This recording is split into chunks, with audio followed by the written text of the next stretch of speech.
You're listening to an Airwave Media Podcast. Christopher Media, let's make some noise. Mrs. Harper, there's no harm. She can get along very nicely without you. You're not the kind of person I want Bea to see. I hope you're not judging by my temporary surroundings, Mrs. Harper. My apartment... I know the kind of man you are, Mr. Darby. I've gone to the trouble to find out. She said I had a promise never to see you again. That you weren't interested in me at all. All you wanted was money. Take a look, a little excitement. Ex-art dealer murdered in Balboa. Well, what do you know? A murder. Right over on the other side of the highway. And a murder right here in Balboa. Some character by the name of Darby. These are letters which your daughter wrote to the late Ted Darby. The price is $5,000 cash. Ted, darling, I just wasn't alive until I met you. But you came like a fresh wind blowing through my stuffy room. I don't know, Ted, if I can make up my mind to do what you asked yesterday. I'm afraid I'll have to ask you to leave. Would you like me to call the police? I wouldn't do that if I were you, Mrs.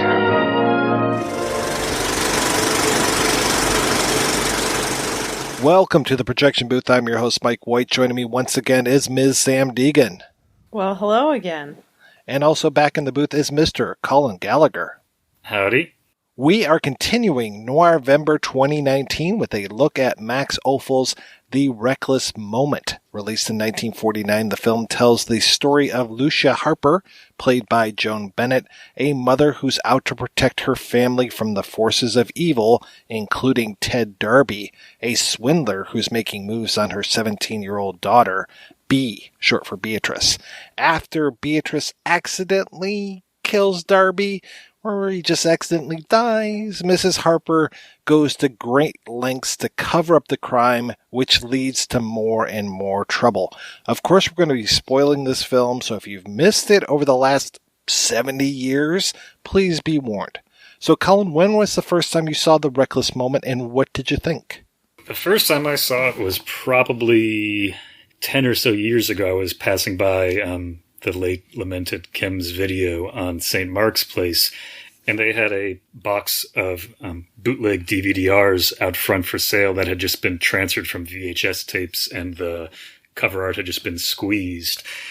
And this was there. I had never heard of it, but I adored James Mason. I adored Joan Bennett, and I had seen Max Ophuls' Caught before, which I loved.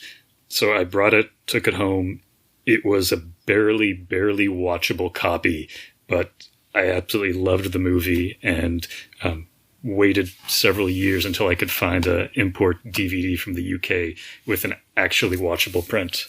Is that The Indicator? Yes. How about you, Sam? Years ago, I had this blog, and I would do these kind of... They sound insane to me now, but I would do these like really comprehensive review series where I would take anywhere from 75 to 150 films in a particular subgenre and try to watch and review them all, which was a really great way of watching things like film noir titles I had never seen. And so I did this huge like 150 film noir series, and one of the things on my list was this film. And I would say two of the things I fell in love with the most that I had never seen or didn't really know anything about before I did that series was The Reckless Moment and Caught. And I just was so blown away.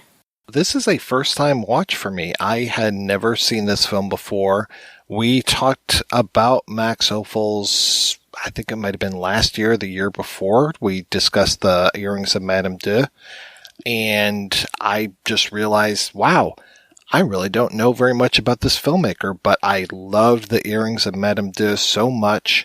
I was so impressed that he made 27 movies, I think, and he lived such a short amount of time. I think it was 55 years old, and he had this wonderful, wild career. I mean, I've talked before about so many filmmakers who came over because of World War II, and then every once in a while, a filmmaker would go back, and he was one of those filmmakers who went back, and those last few movies that he did were just absolutely spectacular.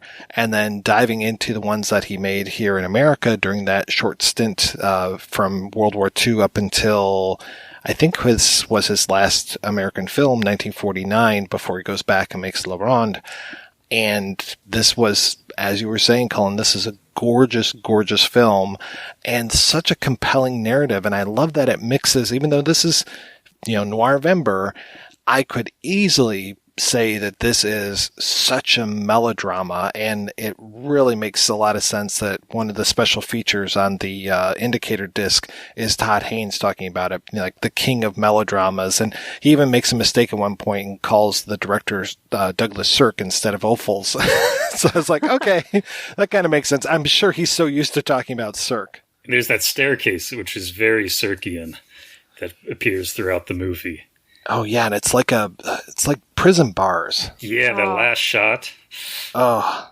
I mean, that is one of the most sort of exciting overlaps. Those movies like Caught and like The Reckless Moment, and sort of, I think also like some Hitchcock movies like Rebecca and Suspicion, that you could describe as being kind of a women's film or like a women's melodrama, but they also have these sort of gothic thriller elements and film noir elements, and I just love that they all, especially this film, they don't ever like delve into the supernatural or anything like that, but they make the home such a place of like menace and terror in such a effective way.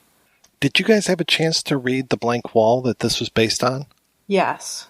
I couldn't get over the narrator. So it's The Blank Wall, the book that this was based on, or I guess it was serialized in Collier's, because it felt very, very serialized with the way that we had the ups and downs of the narrative. Like every single chapter seemed to end on a cliffhanger. Or it was Ladies' Home Journal, that's right. I think he does a good job of giving you that same feeling at the ending of certain scenes without having it sort of smack you in the face too much like like an actual film serial. It was Elizabeth Sansay Holding who wrote this. It's a third person. Sometimes it's like a close third person, and then it's a first person. And I couldn't get over it's so much in Lucia's head and her justification for everything. And I was very curious how they were going to translate to the big screen. Well, and it's hard for me to imagine anyone other than Elizabeth Bennett playing this character. Can you imagine somebody in the film who's maybe, I don't want to be negative about it, but like a different type who is maybe a little bit plays more of a victim character, or somebody who seems more passive. It's like she makes... Did I call her Elizabeth Bennett?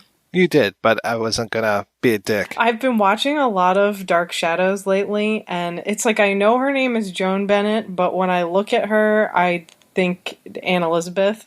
But I feel like it makes her anxiety... Like, her bringing her sort of like ironclad will to the role, it makes her anxiety and that kind of like sense of inner monologue and justifying everything way more believable for me. Like, I really can't imagine. I mean, Caught, and I promise I won't bring up Caught every other sentence, but Barbara Bel Geddes stars in Caught in a very different character type, but she's very sort of like wistful, and she's trapped there, and she needs to be rescued. And like Joan Bennett doesn't need to be rescued by anyone, but it's like her internal anxiety is causing all of these problems.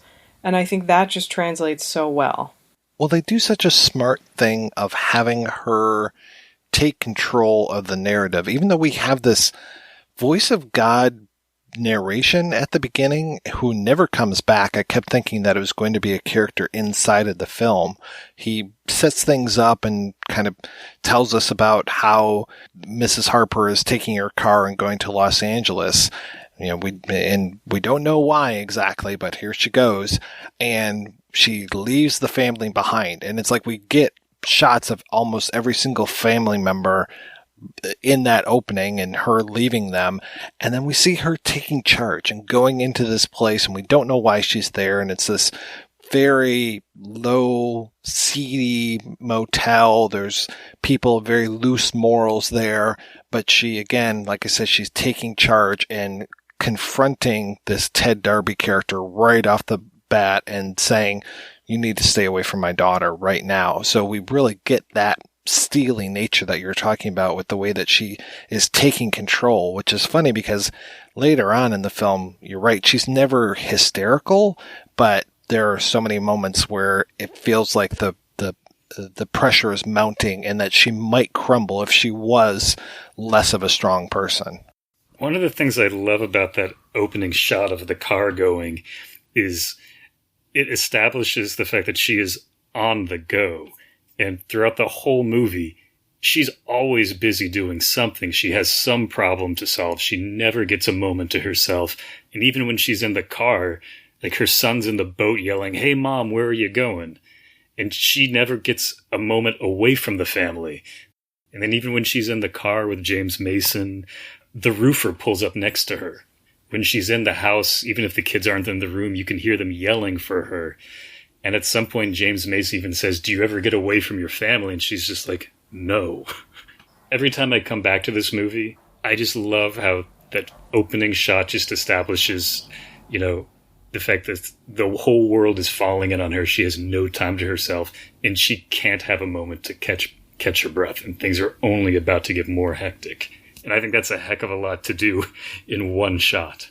And later on, she has that line that I'm definitely paraphrasing, but she has that incredible line where she says to him, and I think it's during one of their car scenes, she says, you have no idea how a family can surround you.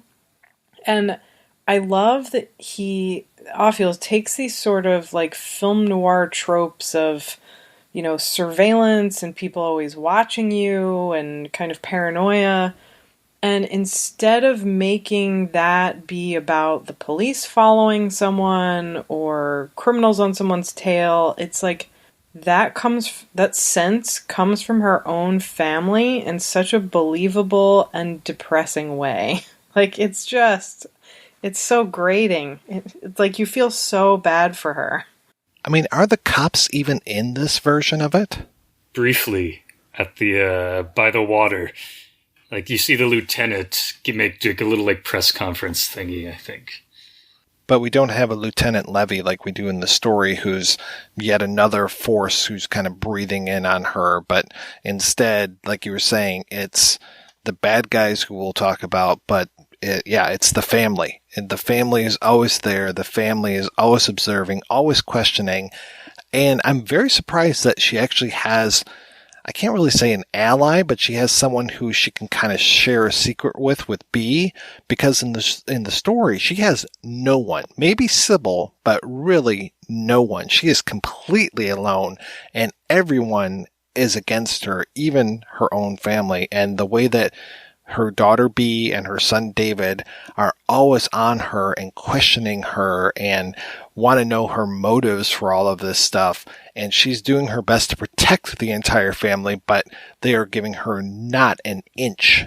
It really is surprising to me, or I guess especially the first time I saw it, how against this sort of beloved kind of family dynamic that started to be in all kinds of TV shows in the 50s, like this idea of the nuclear family as being this kind of all-American paradise. This film is so against the family, but at the same time, it's such a real kind of motivation for her to do the things that she does. It's like it's like not just her specific family members, but just the environment of the family is so toxic. There's another big difference between the story and the movie, which is that the movie is coming out in 1949, and so the husband, Tom, just like the story, he's missing, and he never comes back to the story. in the story, in the Holding story, he is away and he's in the Pacific Theater. So he's in the Navy or the Army, and he's fighting the war. And there are all of these letters, and she feels very compelled to write to him always. And in this one, Tom is still away, but he's a builder of some sort. They make mention, they don't really come out and say it too well, but I think he's going to Berlin to talk about a bridge or something. So he, again, is this missing figure, and it's funny how large his presence looms, even though he is never seen in the entire story or movie. He's supposed to be there to sort of help rebuild war-torn Europe, so it's kind of an extension of what he's doing in the source material, but I always thought that was an interesting choice, his absence, because it's sort of an inversion of the typical Gothic trope where the mother is always absent, and this young girl has to deal with kind of an oppressive or restrictive father or male relation. And here he's absent, but it's almost like her idea of the right thing to do is what's the real overpowering, like, repressive force. His being missing also adds this pressure, like, I need to keep all of this stuff together while he's away. It's like, if he comes home and things are screwed up, he's going to get angry, and that's the last thing I want in the entire world, is to upset my husband. So she just keeps trying to do the right thing, even though for a while it feels like every time she tries to do the right thing, it just keeps turning out wrong, or there's other forces at work that she's unaware of. A lot of these American films of his all kind of share this theme of being a persecuted exile. And it's amazing to me that he could do something like that so well in a film that's about somebody who's not an exile. I mean, she lives in a house full of her family, but it's like the only person she can relate to is James Mason. And I mean, how can you blame her? But we'll get into that later. I do want to talk about Ted Darby, and I'm curious too the names in these stories always are interesting to me. Just to have Darby and Donnelly, and then we've got Ted and Tom, and I guess we've got David in there as well. So we're hearing a lot of the same consonant sounds between all of these male figures. And I guess the other male figure that we have is her father, and I think it's her father in this. I want to say in the remake it's the husband's father, but in this one it seems like it's her father. I think you could probably do a pretty interesting examination of live-in parents in kind of thrillers and film noir from this period. But they're all so inept. Like, maybe not all of them, but it seems to me like a lot of these sort of parent figures. And I mean, even if you think about something like Hitchcock's The Lodger and the sort of 40s version of that, it's like the parents are not, they don't take responsibility, they're not particularly good role models, they're just sort of fumbling along. And it seemed strange to me the first time I saw this film that she's the one who's supposed to be the head of the household, and her father just kind of acts like another child. Also interesting to me that the changes they made to the father character from the book to the movie. Because in the book, he's much more complicit in the murder of Ted Darby. Or is he? Because that's the thing. I like that she thinks that her father was the murderer for so much of the book. Yeah. And she will do anything again to protect him. So she's protecting B because she doesn't want these letters to come out, because we find out soon that there are letters written between Ted Darby and B. But then she doesn't want anything to happen to her father because she's convinced that her father murdered Ted Darby. And it's like, wow, okay. And no pressure. No pressure whatsoever. Is it just me, or is a lot of it all taking place in her head? And I don't mean the actual events. I mean, she takes what would be kind of a crappy situation And because of all the sort of like pressure and expectation and need to take care of her family and need to keep the family together and things running smoothly, it's like her anxious thoughts and her feelings of guilt and responsibility that she's not good enough sort of snowball into this situation that, like earlier we mentioned that the cops aren't really a big presence in the film. And so it's not like the law is really after her. It's more what she thinks is about to happen. I'm reading another Holding novel right now called The Innocent Mrs. Duff.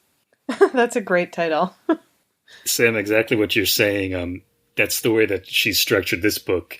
It's about Mr. Duff, who is a grade A scumbag, but just through little thing by little thing, it's all in his head, these little anxieties, so he keeps making mistake after mistake, which he then decides to solve by drinking more and more gin and then more and more scotch, and he winds up just hiding bottles everywhere.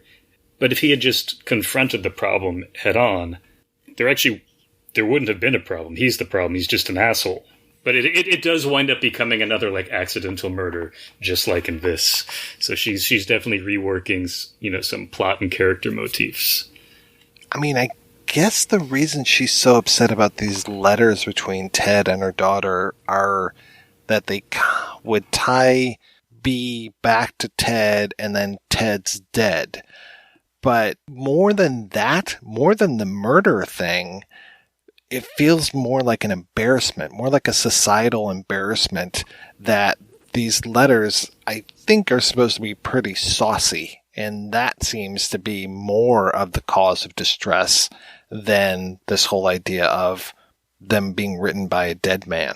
In the novel, kind of what you're talking about, Mike, this idea of like a scandal, this sense of shame is much more pronounced.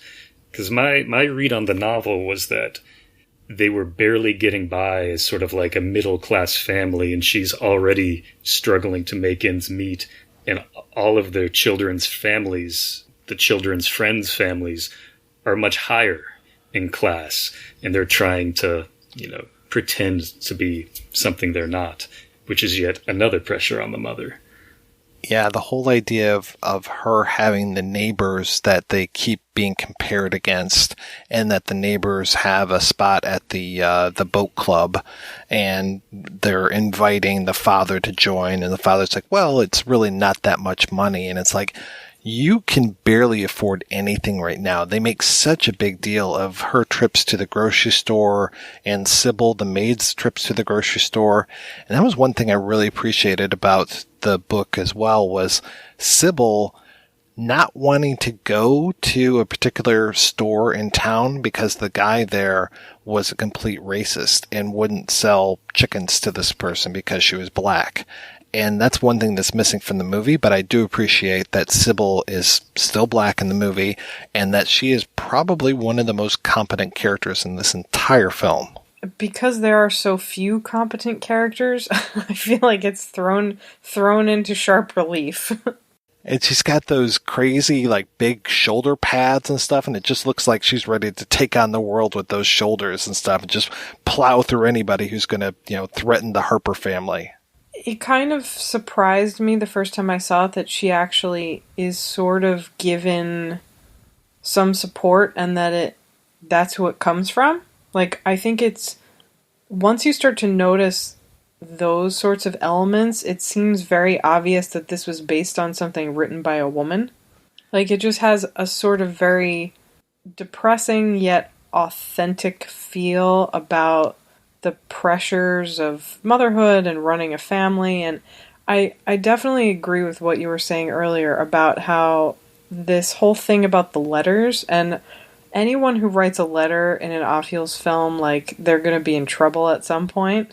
It seems to be more that she doesn't want a scandal to get out. And I don't know if I'm reading too much into this, but it also seems like she doesn't want this kind of public acknowledgement that she's a failure as a mother.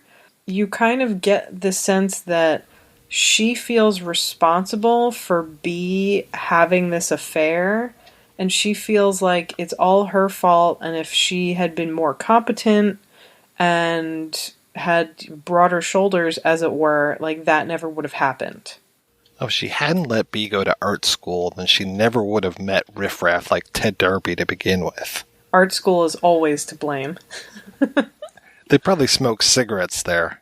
They probably do those beatniks.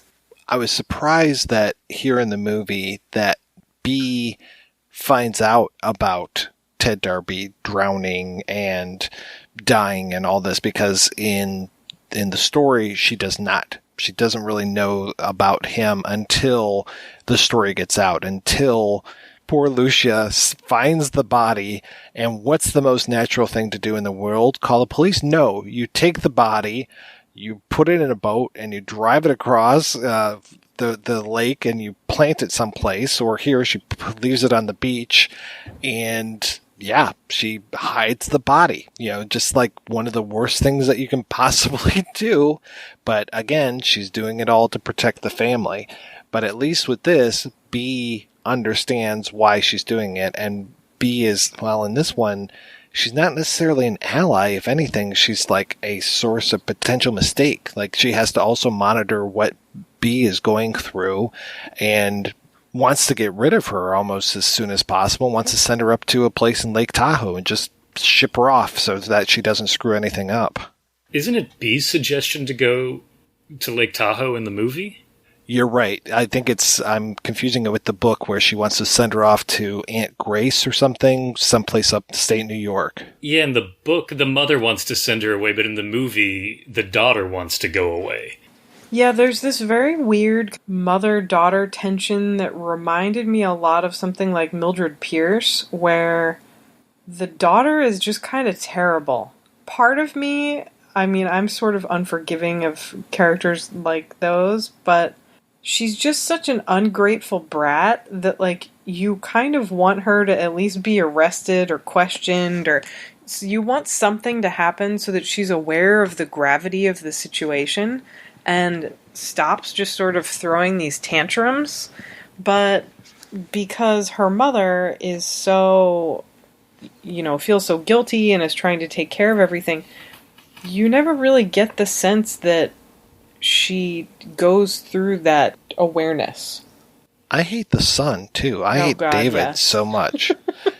Well, he, chides his own mother for driving and taking the boat out, and it could be dangerous, and that he needs to replace the spark plugs, and that he bought those spark plugs out of his own money, and he wants 50 cents for them. I'm just like, kid, your mom is barely making ends meet here in this household. She shouldn't be paying you 50 cents for fucking spark plugs. They're both telling her what to do as if they think they know the score, and they do not know it all. I do love B's introduction when Joan Bennett comes home, and, it's like B's in her private bathroom. So once again, the mother has zero space to herself.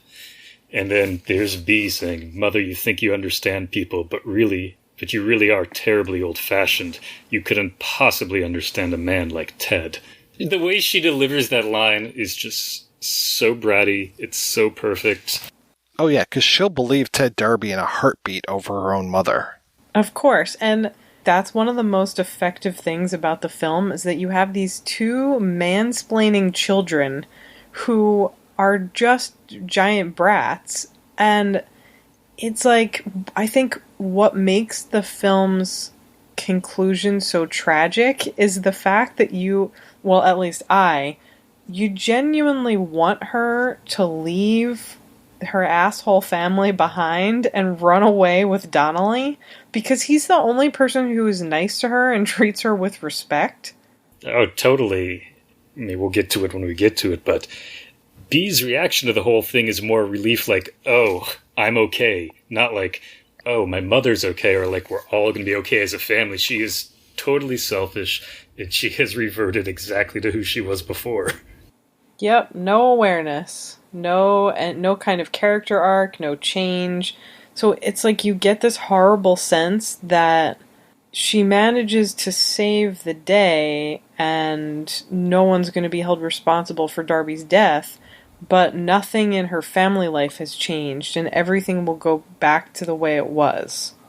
I found it interesting, too, that they set this whole thing around Christmas time, because that just seems to add to the pressure. You know, I guess it kind of reminds me a lot of like It's a Wonderful Life, and just that Christmas is supposed to be this joyous time, but all of these pressures come with it. And you've got the damn kids playing the piano, and the girl is missing her pedals, and all this stuff is going on. And then you got your fucking uncle who loses all the money, and you're going to be fucking destitute. And here it's not necessarily as insane as that, but it is still bad. And then you've got, here's, father bringing in the Christmas tree, and it just, and the husband isn't going to be home for Christmas, and it just adds more and more pressure to all of this stuff as well, that here it is all set at Christmas time. It's a really genius way to sort of underline this idea about family expectations and appearances and things having to be this perfect way. Well, you mentioned Donnelly, and let's talk about Donnelly. This is the James Mason character who is, in my opinion, right up there with Joan Bennett, one of the most interesting characters that this movie has to offer. I mean, he's also really hot.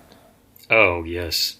Especially when he's doing that Irish accent. Good Lord. Oh, I know. I mean, this, I think...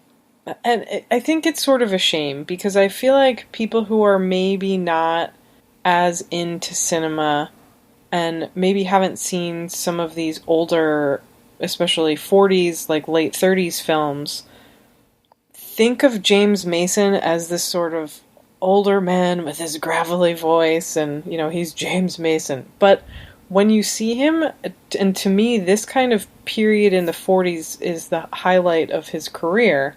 Like, he gave amazing performances throughout, but he just plays some incredible roles during this time where he almost is this, like, Heathcliff type figure, where sometimes he plays outright villains, and sometimes he just plays these kind of more complicated figures, but, I mean, he's so compelling, you kind of have the feeling that, like, he could do anything and you would still want her to leave with him. I mean, to go from The Odd Man Out to this film, both with those great Irish accents, it just, like, that is a hell of a double feature. Speaking of accents, have you heard his southern accent in Cold Sweat? I heard it in Mandingo, thank you very much. I haven't seen that. Pretty intense. It's a lot. I have a soft spot for Cold Sweat. I rewatched that last night. I think Terrence Young made this one, and it's one of Bronson's European films. It's, I think, shot in France. He's married to Liv Ullmann, and then James Mason and a bunch of other people break out of prison. They had all been in military prison together, and they were looking for Bronson because he owes them a debt. And they want him to, like, motorboat them, like, across the border. And, like, Jill Ireland is involved somehow. Of course. It's crazy, it's wild, it's Bronson, and yeah, James Mason's accent is amazing, and it sounds incredible. I adore the movie. It makes me happy. Anyway, that's off topic.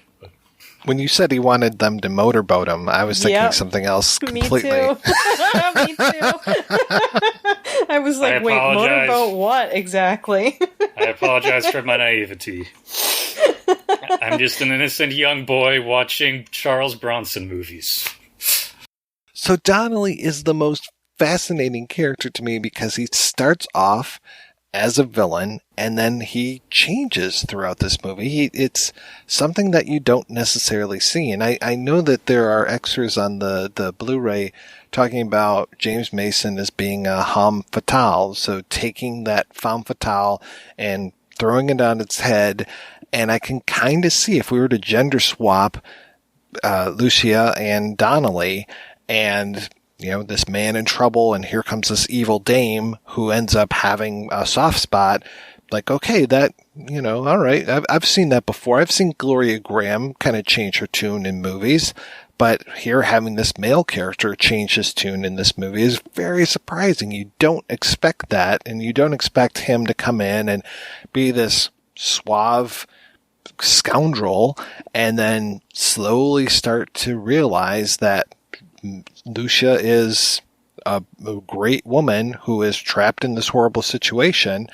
And then when he starts to do these nice things for her, and he does nice things right from the beginning, though they come in very small patterns and then start to get bigger. And I will say, like, right off the bat, when he gives her father what I assume to be some winning horse picks right off the bat, then it's like, okay, he already is starting to work with this family. And then that's really, I think, seeing her trapped by the family and his lack of family, I think helps turn him into a different person.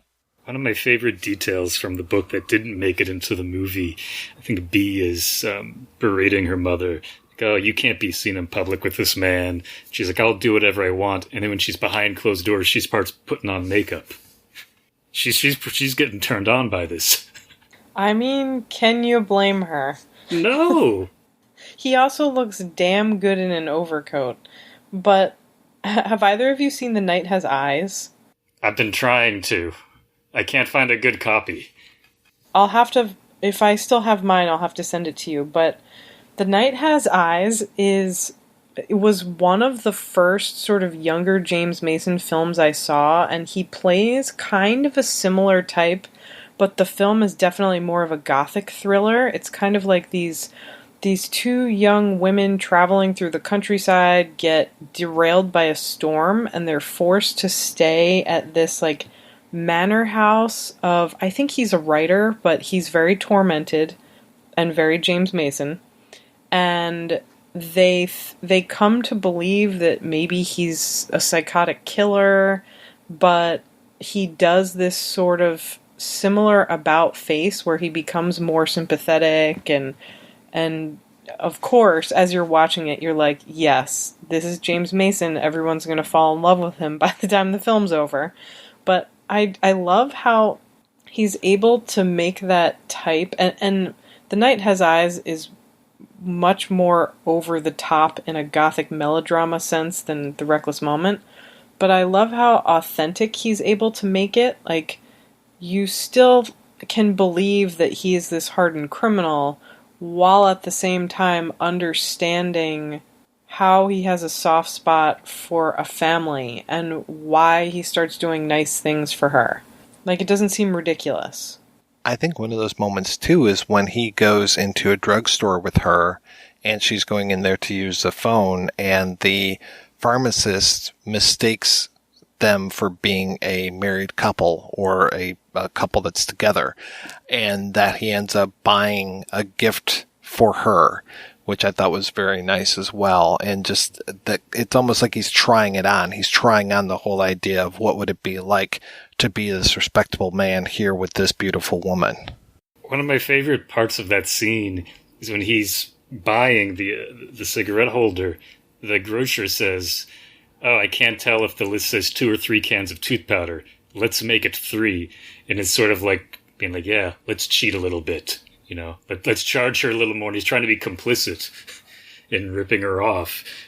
And I think that only adds sympathy. I mean, in terms of like James Mason falling for Joan Bennett, because he realizes, heck, she can't even trust the grocer. Everybody's out to get this woman.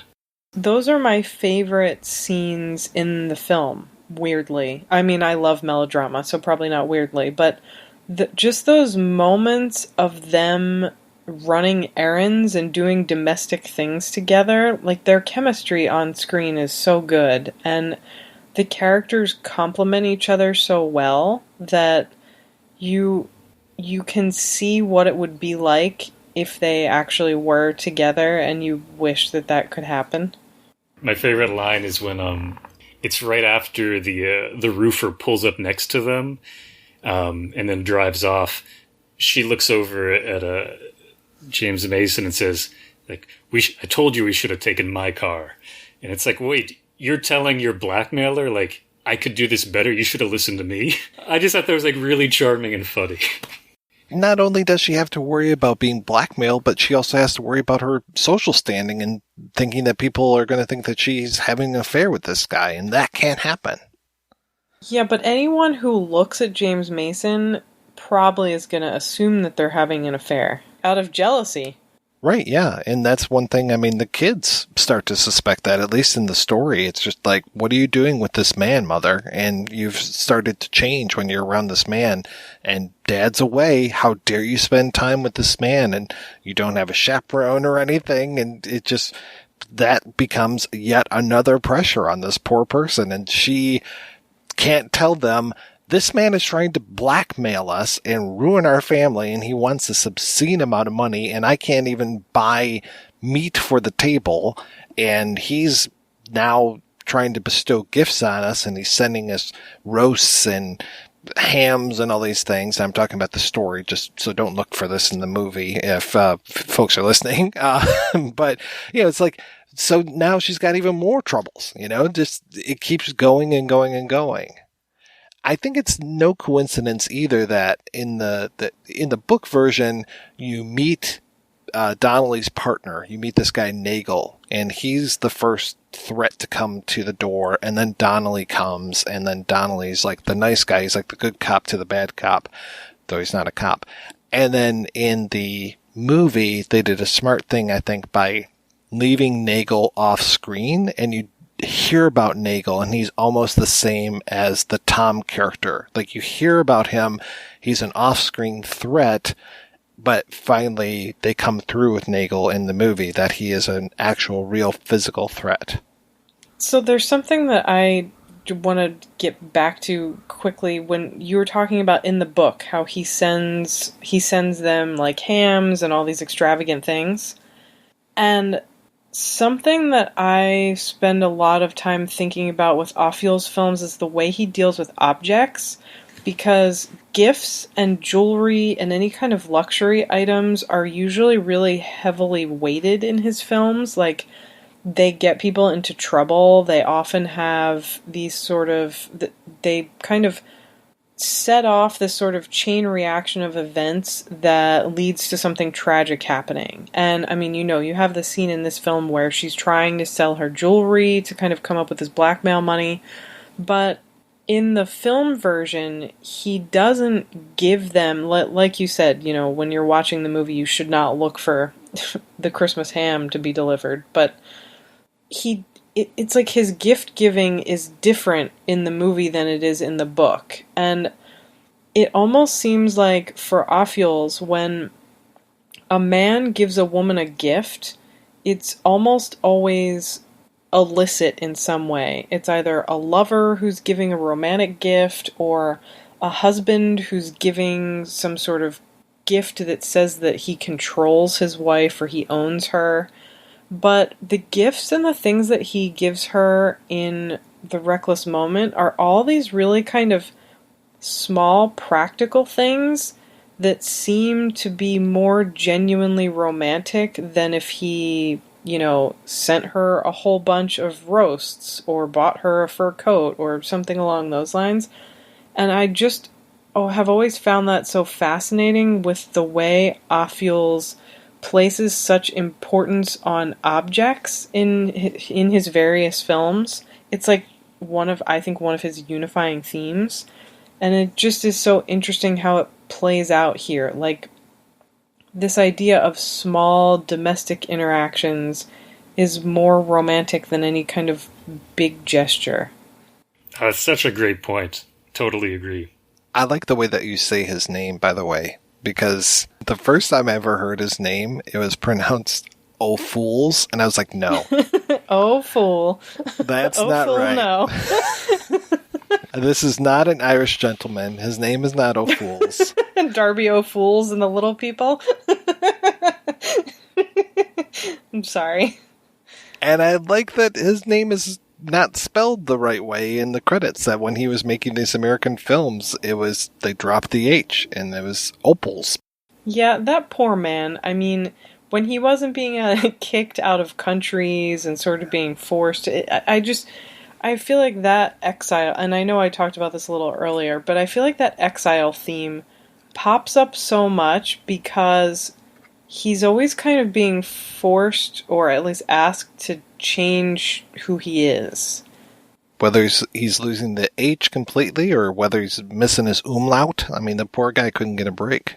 Yeah, I had the great pleasure of a couple years ago seeing his son, Marcel, give a talk in this really tiny lecture room. It was probably like 20, 25 people.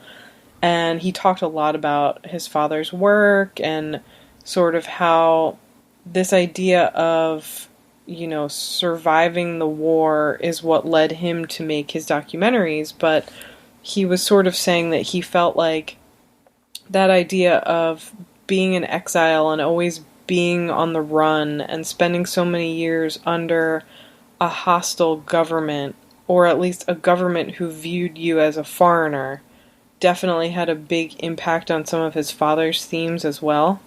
You and I talked on the Lost One episode. I mean, it's a similar story, the whole idea of Lore being in Germany and then coming over here and then really trying to embrace the American way of life and then eventually going back and making The Lost One. I mean, just that immigrant story of so many of these filmmakers and actors and actresses, it's just amazing all of the different trajectories that their careers could have taken and what we managed to see in all of these different people and what happened to them. People spend a lot of time talking about how film noir is such a uniquely American thing. But to me, and I know that I'm not the first person to ever think or say this, but to me, it's not even about being a distinctly American thing. It's about being part of a time when so many people were exiled from home, and so many of those exiles, whether they're writers or directors or actors, came and made these films about being persecuted and exiled.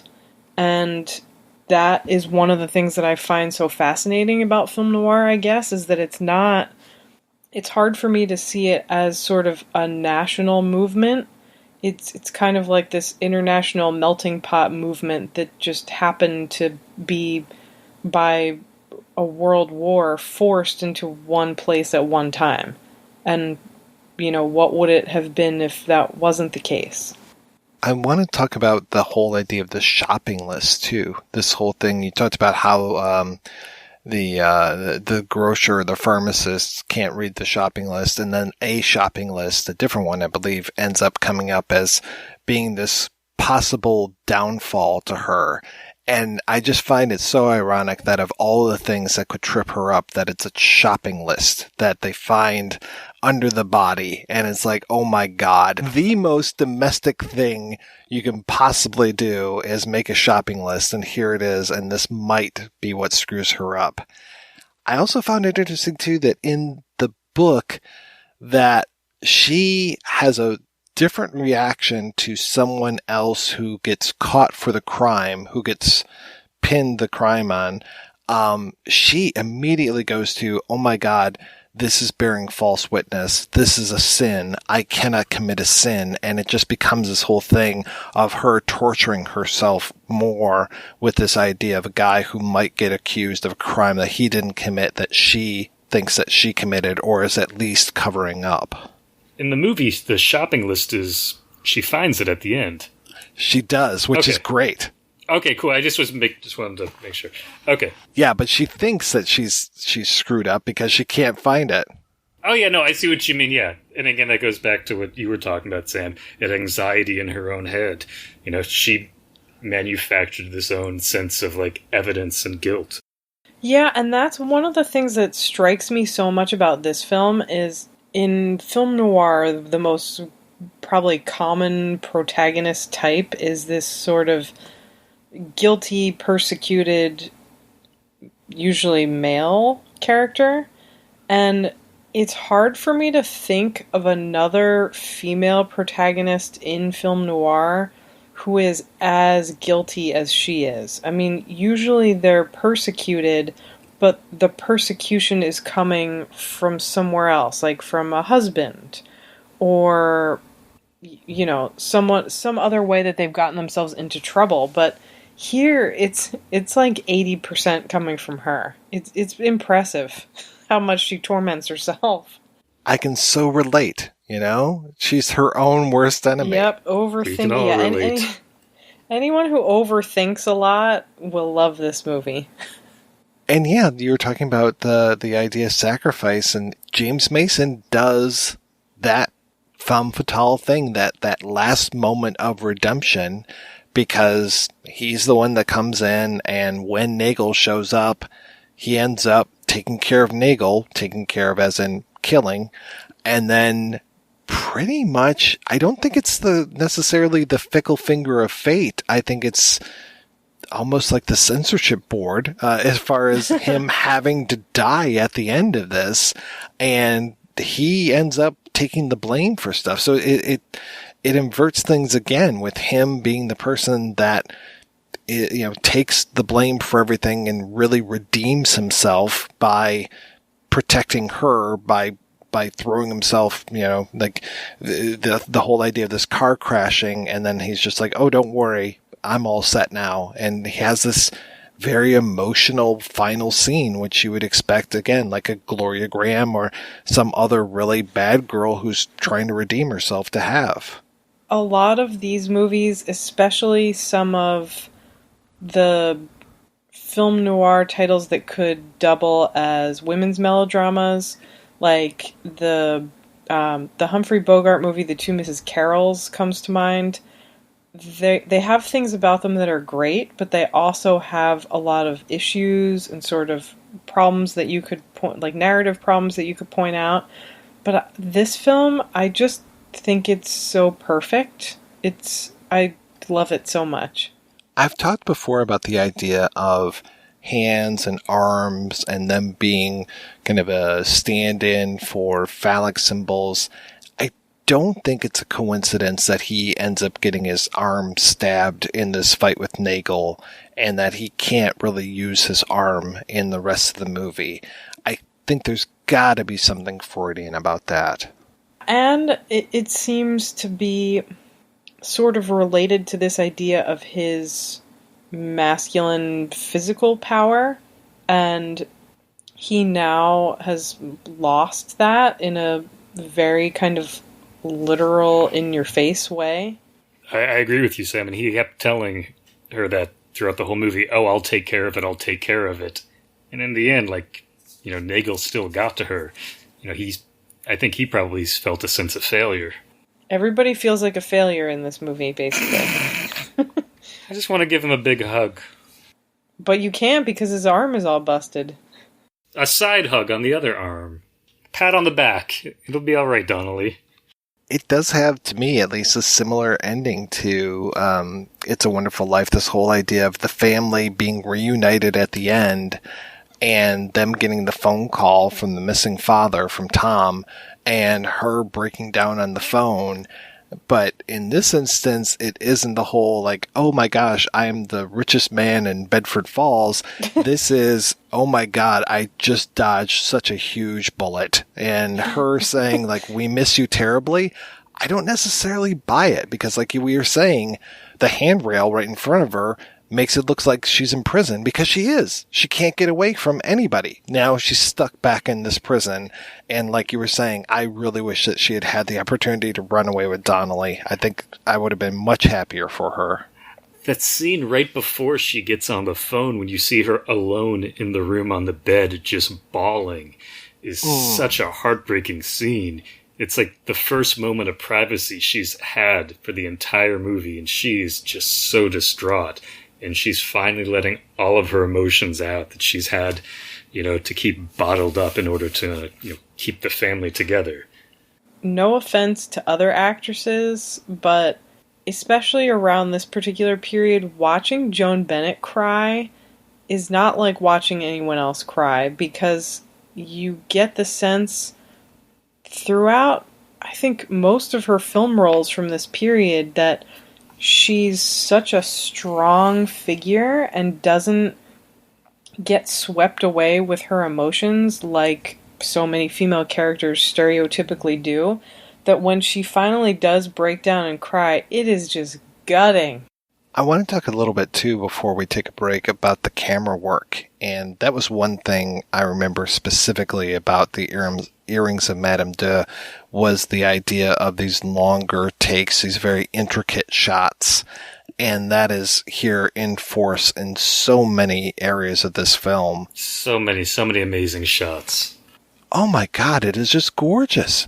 It makes it easy to watch over and over again. I mean, I think the same thing applies to a lot of his films, but the sort of trio that he made at this period, Letter from an Unknown Woman, Caught, and The Reckless Moment, they all have so many beautiful staircase scenes that you could do a video essay and just watch it on a loop. And they're just beautiful, but so oppressive. Staircase Jail. One of my favorite shots is at the end of the movie. Joan Bennett's on her way home. She gets out of the cab. And as soon as she walks through the gate, there's a 180-degree pan as Sybil jumps out from behind the bushes. And it's like, Nagel's waiting for you, and your family is really mad that you're late for dinner.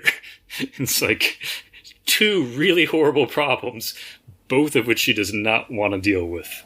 One is one way and one is the other, and which one is she going to deal with first? Well, and it's ridiculous that they have to take equal weight in her life. Yeah, you would think that the boss of the blackmailer coming to visit would be, pretty bad. But in this one, it's like, which is worse, the family or the blackmailer? Which I think, as we keep bringing up, says a lot about how her family life really is and about how horrible her family is. Like, just give them all to Nagel. Trade them in. I'm sure you could sell B into white slavery. And I'm sorry, but she's supposed to be 17. She doesn't look 17. No. She was 24. I can see why that art dealer was going for her.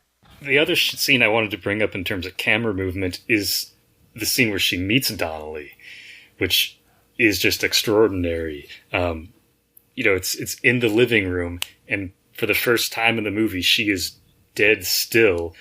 And there's one of these, another 180-degree camera turn as he's walking around the room and he's closing all the doors. It's as if he owns this place and it's his first time being there. And it's such an intimate space, and it feels very invasive the way that he's, manipulating everything and trying to, close things off. But then in the middle of that, her son runs through the door. It's kind of like, wait, she can't even get blackmailed in private in her own home? Right. I say it's an odd moment of comic relief in an otherwise extremely tense scene. Well, and there are so many of those moments where something happens, some sort of typical film noir thing happens with, her trying to hide the body or trying to deal with the blackmailers. So many times, someone from her family either interrupts her or criticizes her or tells her how to live her life. And it is, I guess I didn't really think about it exactly that way, but I think you're right. It is comic relief, but in sort of an absurd kind of black comedy way where, yes, it's funny that she has to deal with this, but it also makes you want to tear your hair out. Give the woman a minute. Oh, I totally agree. Those are some of the most real darkest moments and some of the most excruciating to have to watch. Because we know what she's going through, and her family cannot give less of a shit. No, they're just so myopic. It doesn't even occur to them that she could be dealing with anything beyond their needs. I love one of the lines that Bea says to her mom. She says, the difference is when you're 17 today, you know what the score is. It's just she says it with such typical, teenager, oh, I know what's going on. You don't know a damn thing. It's nah. Teenagers say that today. I'm sure they will continue to. It's totally believable, coming from Bea, but oh my goodness. Joan Bennett knows the score. much better than she ever will. You kind of wish that Joan Crawford would show up and slap her or something when she says things like that. Yeah, those moments of the dark comedy, they really remind me of Hitchcock, and like those weird moments when something would go wrong, like, you know, forgetting your tie in the back of the potato truck or something, you know, just like it's just those dark twists where you're just like, oh shit, you know, what's the next thing that can go wrong? And in this, it's very, I guess this movie reminds me somewhat of Shadow of a Doubt, this whole idea, the domesticity that is in danger, and that young Charlie is the only one that knows what old Charlie is up to, and she can't do anything about it. They both have this same sense that this kind of idealized domestic suburban life is really just a thin veneer that can be cracked at any moment. And I mean, you know, somebody like David Lynch has made an entire career out of exploring that. But I feel like those two films really show you how kind of insidious it was even in the 40s. In such an effective but such different ways. You mean if you were to tear the fronts off of houses, you would find swine there? All right, we're going to take a break and play an interview with Lutz Bacher, the author of Max Ophuls in the Hollywood Studios, and we'll be right back right after these brief messages.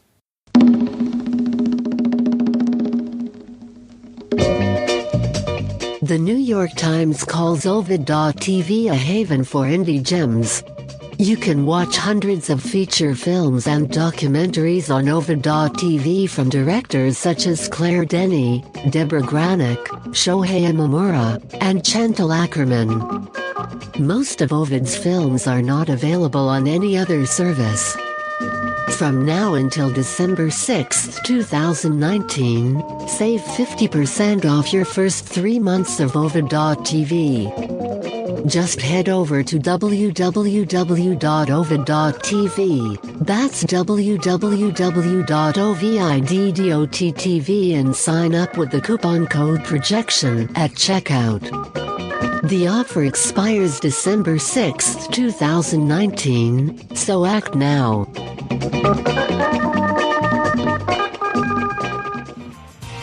Hi there, faithful Projection Booth listener, Chris Stashew here. If you're looking for even more deep dive film discussion, both old and new, on and off the cinematic beaten path, check out the Culture Cast. Every episode I'm joined by a different guest as we traverse the cinema landscape, talking about not only our monthly theme, but also some of the year's biggest films. I'm even joined by the host of the Projection Booth, the one and only Mike White. So if you want to listen to even more conversations on film, head on over to culturecast.com or find it on all podcatchers, both Android and iOS. I'm Dave Hunt, and I'm one of the co-hosts for Super True Stories, a podcast where two guys suffer through and report back on some of the worst documentaries you can stream for free. And I'm Axel Cohagen, the other co-host. Film is a beautiful lie that teaches us about who we are on the inside. Dave and I look at the documentaries that are the ugliest of truths, teaching you about mixed martial arts and fishing, poorly faked ghost stories, and everything you wanted to know about core production values and stock footage. Check us out on iTunes, Google Play, or at supertruestories.com. I'm Chris Cooling from Forgotten TV, and you're listening to The Projection Booth, the ultimate movie podcast. I wanted to ask you, though, if you don't mind, the story of him coming to America, because that's always so fascinating to me, the wave of immigrants that came over. When did he come over? He was the last of the major European directors to come over. Okay. And he came over in August of 1941, and he left in August 1948, so he was here for a full 8 years. He fled the Nazis very presciently. In 1943, right after the fire of the Reichstag. Hans Wilhelm, the screenwriter that he was working with for many projects in those years, including Liebelei, said, why why are you leaving? Max, he said, he knew what was going to happen. He knew what was happening. And he tried to talk him into leaving, and he didn't. And then he got out in time, but he should have. He knew he should have left earlier. So, and then the whole thing with going to France and starting his career there with other, like Fritz Lang was there, arrived roughly at the same time, Siod Mac, all these people rushing in almost at the same time, and then having a lot of negative reaction from the French film industry because they felt they were taking, and the same thing happened when he came to Hollywood. So he became quite an active anti-Nazi operative, producing a radio program. Hitler counts his victims in his dream, being the most famous one. And that put him on the Nazi pursuit list. So he had to get out of there as soon as the Germans were coming into the country, and he fled to Vichy, France, ultimately down to Marseille.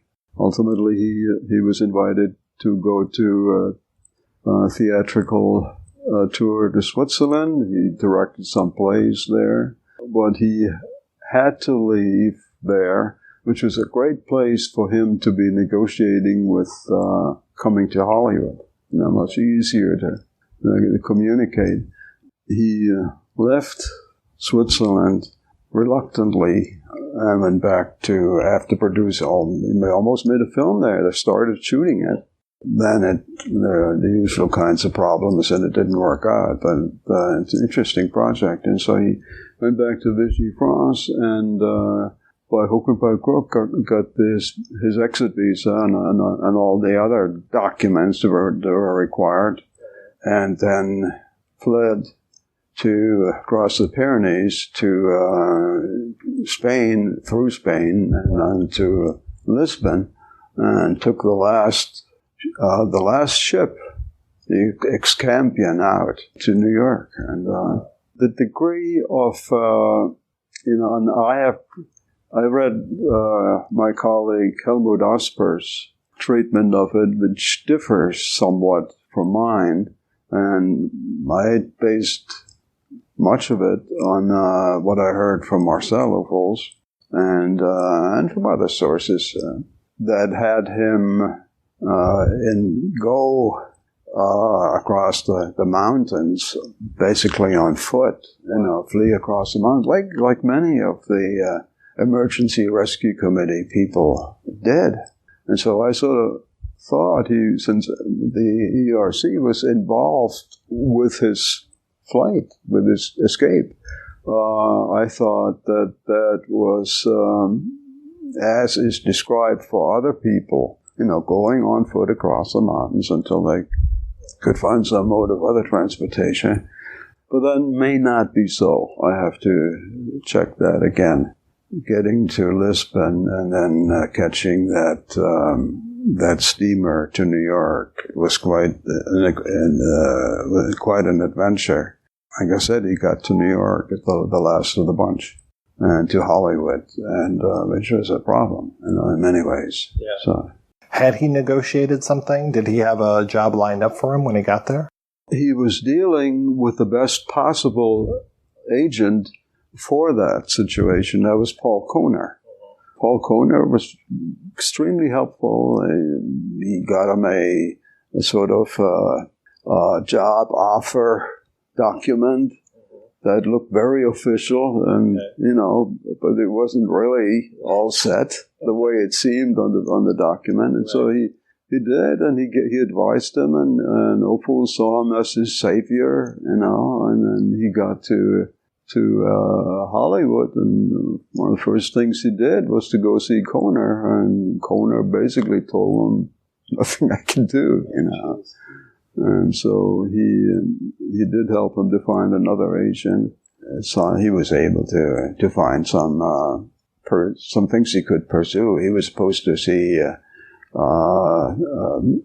go to MGM to see L.B. Mayer, and whom he had met in Paris in 36, and Mayer had made him an offer to come to Hollywood, and Ophuls thought about it and said, things are going pretty well for me right now. I'm going to stay here. Right. And Mayer was not a forgiving type. Yeah. And so he wouldn't even see him, when he showed up at the office. But it was not as desperate as people make it out to be. That, you hear this, that he was unemployed for 5 years or 6 years and starving. There were bad periods in there, yes, but he always, Max was always working on getting the next assignment. He was not to be deterred. He didn't give up easily, and so he did what he had to, and what he found most of all was writing projects. And so he learned how to be a Hollywood screenwriter from the ground up with one of the best practitioners, Howard Koch. So Howard became his friend, and that figured into his getting the job for A Letter from an Unknown Woman, because the two had collaborated before on various assignments. He always had something going. And then Preston Sturges in late fall of 44 gave him the assignment for Vendetta. From there on, he had a steady paycheck, and he thanked Sturges, always thanked him for that, even after they broke up after the fiasco. And they did get back together in Paris when Sturges was also there in the early 50s. And then the first real job being The Exile, which he got through the intervention of Siodmak, who had a big hit with The Killers. And so he interceded on his behalf, and Fairbanks knew Ophuls because he spent a lot of time in England. He really liked it in Europe, produced stuff over there.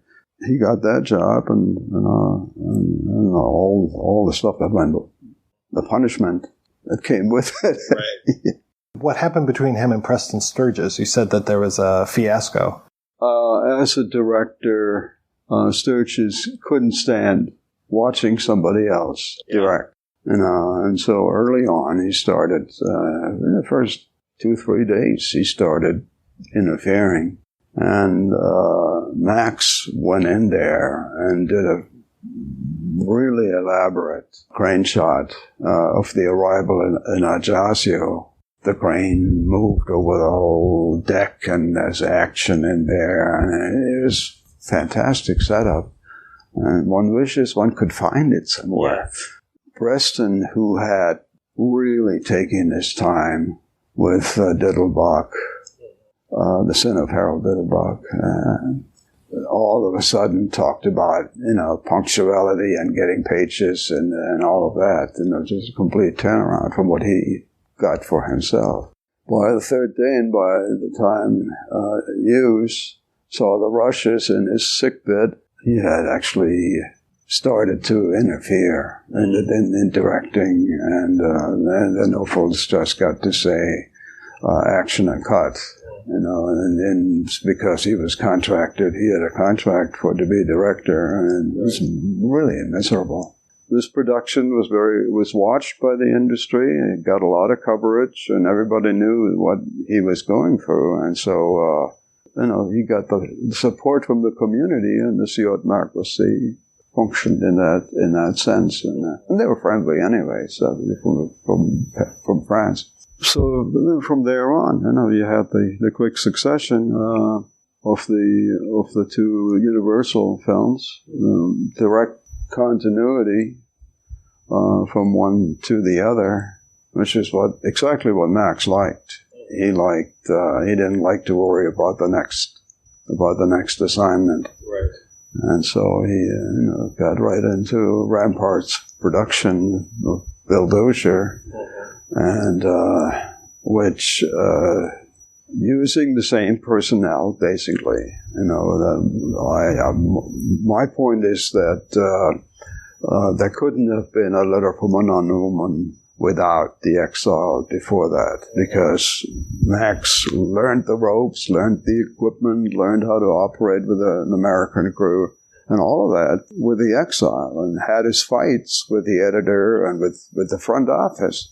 Having learned that, he already was developing strategies, and he continued doing all the way through his career. He was able to start making Letter from an Unknown Woman very, very efficiently, but all the way through had various problems with the editor, with Dozier, who was looking out for number one for Rampart's production, and his wife, and so the demand for coverage became a big deal, and shooting retakes, shooting close shots of Joan Fontaine, and to a lesser extent Louis Jourdan. There was a whole different situation there than he had experienced with Fairbanks, and the Fairbanks situation was mostly about Ophul's not wanting to provide coverage in a different sense. Like, he would have long strings of long mobile takes and provided no coverage, so you couldn't cut them. And the editor was very resentful, Ted J. Kent, very resentful of that. And he had Ernest Nims, a supervising editor, who supported him, and they had the support of the front office, and the production executives. It was a very difficult situation. Then, by dint of good fortune, he didn't have much of a gap between the end of Universal. And I should say that he had a contract. He was actually a contract director with Universal, with a contract being shared between Fairbanks Productions and Universal International. That didn't stick. But they would not renew it. It was one of the bitterest moments in his career, Hollywood career, where that happened. But he was lucky that Wolfgang Reinhardt was producer for Caught. Wild Calendar was the original title, based on a novel, which they kept some names, but not very little else. He made a transition to that, and that had its own challenges. But he had more freedom there than for any of the other shoots. There was one incident of interference with a so-called rabbit shot, where Mason gets up to grab his bag and to go to help the girl who has botulism, turns out. They wanted to, Charles Seinfeld, who had started with David Lowe Enterprise Productions, and Charles Seinfeld was the charger. He was in charge of Enterprise, and David Lowe was a much more relaxed, laid-back, serious type. And but Seinfeld gave him a lot of problem with not wanting to cut to a close-up when he realizes it's botulism. And he said the action of his getting up will show, but why do we have to cut into a close-up? And Ophul finally said, okay, he didn't want to make a huge deal out of it. What he learned at Enterprise, working with the Lee Garms and Morris Rosen, cinematographer, Key Cribb, Dolly Cribb. Morris Rosen had invented the crap dolly for Hitchcock on the Paradine case. And they had used it famously on Rope, of course. Ophuls had the grip crew, the dolly grip crew that was used on Rope. I mean, it's a huge advantage to have a crew that could do those shots. If the shot with Jimmy Hawkins in the doctor's office, remember? And the camera just keeps on going. It's amazing. Yeah. Jimmy Hawkins described how they shot that to me. It was interesting. And how few takes it took after they had rehearsed it. Yeah. So with all the signals, and it's a very complex thing to be doing. So he learned how to continue learning on a quest that he had already started on the Exile, which was to shoot what I call, in my writing, expressive long takes, which is basically substituting camera movement into different positions, different angles, different distances from the subject. It's substituting for cutting. And what better instrument could you have to learn how to do that than a crab dolly? And as it happened, the Studio 5 at Enterprise, where all these studios now, I understand, this is a new stage where the floor was perfectly smooth. And later on, Karl Freund was shooting Lucy, the first Lucy show in there, where he pioneered the concept of having 3 dolly-based television cameras. So, and that was one advantage, was that it was perfectly smooth. He didn't need tracks for it. So he came out of that experience producing that kind of long take, and also combining it with what I call the rhythmic long take, which is what you see so much in La Ronde and Le Plaisir, and Madame d'Heure, which is where the camera just seems to be gliding and floating on and on, not doing those kind of maneuvers to manipulate camera height, subject, distance, and angle, and also combining expressive long takes with rhythmic long takes in very effective ways. And all of this, you see marks of all of this as early as Libellai, and especially La Signora di Tutti, which she did in Italy, was there. It was nascent in the European films, but actually as they moved towards the later 30s, there were pressures for him and directors in general to adopt the kind of typical Hollywood continuity. And so if you look at Sans Lendemain, it's relatively conventional in terms of editing. And so when he came to Hollywood and he saw Wells and he saw Preminger and Edmund Goulding, he saw them doing long fluid takes. He was going to get back into that game, and so he did, and he learned with a dolly grip crew, Lester Kahn, who had come up with John Stahl at Universal in the 30s, became a premier crane operator with a number 2 crane, famous Broadway electric crane, from 1929, being the first, the number 1 crane. So Universal had a studio that was into camera movement relatively early on. They're pioneering all of this equipment, and he had Arvid Wooden, who built a crane, naturally enough called the Wooden crane. And it was perfect for Max. And it was like what they now call the jib.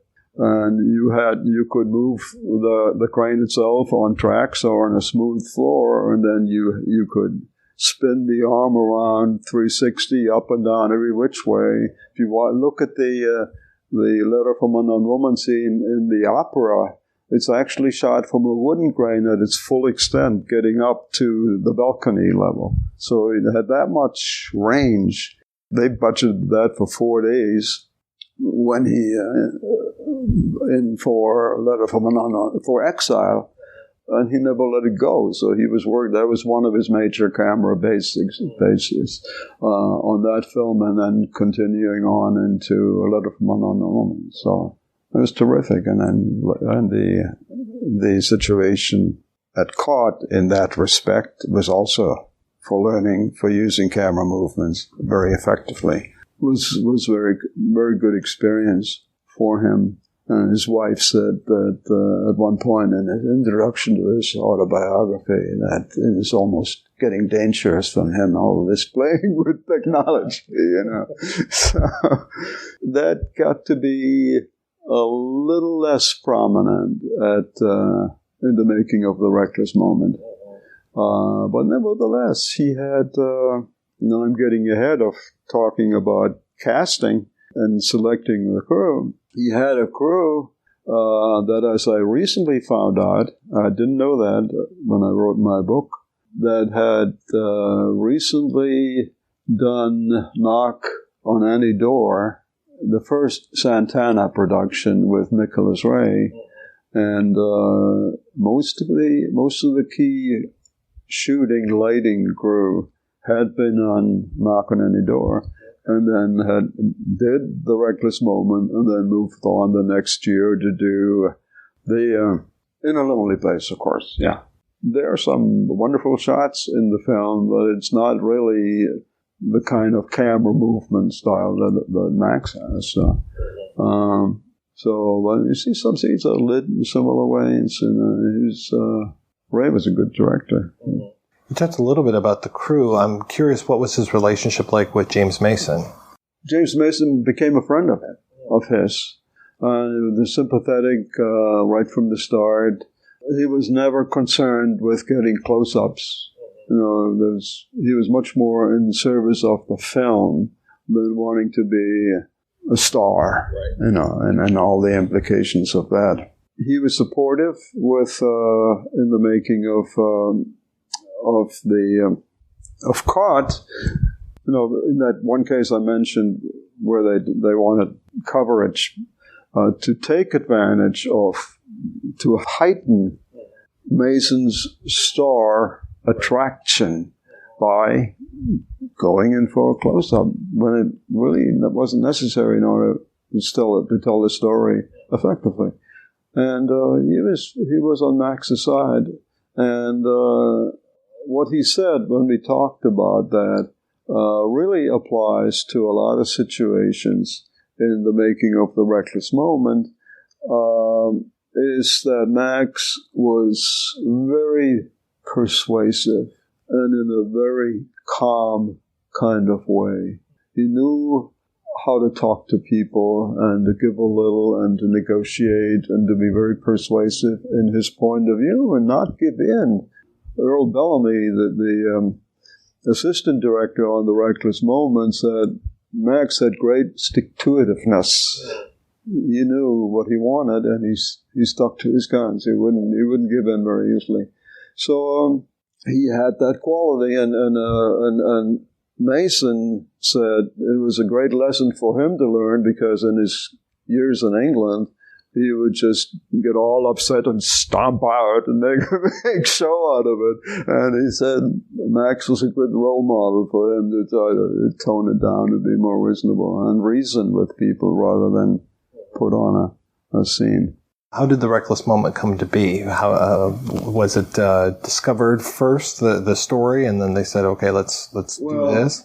Waynesher bought the novel Blank Wall by Elizabeth Saxay Holding in 1947, and the novel deals with a wartime situation. Right. On the East Coast. And so what they had to do is change the location to the West Coast, one, and two, switch the action effectively to a post-war era and all the things that came with the post-war era, right. The returning soldiers and all this is a whole different game, and the whole impact it had on women. And they're participating in the labor pool during World War II, and all of a sudden now that's, no longer the case, and it's good to go back to the kitchen, So all of these factors impacted, and so he had a series of writers that he considered, some of them low-budget writers from Columbia, Leopold Atlas being one of them, but also DeWitt Bodine, who was on a higher level, but the person he really wanted was Sally Benson. who famously did Meet Me in St. Louis. And dealing with the family was her métier. She, various aspects of family life and family interactions. And as we see in that film, and she also did a series of stories along those lines for The New Yorker. They were called Junior Miss. Ultimately, the writers, because she couldn't do it, that she recommended were two young writers working for CBS Radio doing Junior Miss. She thought they could bring the same kind of touch, that familiarity with the family milieu and the way families interact and move in a confined space and all of that. They could bring that to the Reckless Moment. And so what Max ended up with, for the first time in Hollywood anyway, was two young writers, and not only two young writers who had the experience and knowledge of functioning in American families and writing about it, but also who had never written a screenplay before. He could be their mentor in that respect, right, and also really draw on their knowledge to enrich the screenplay. And Robert Soderbergh and Henry Garson, the two of them, I guess they must have been in their early 20s. He called them boys.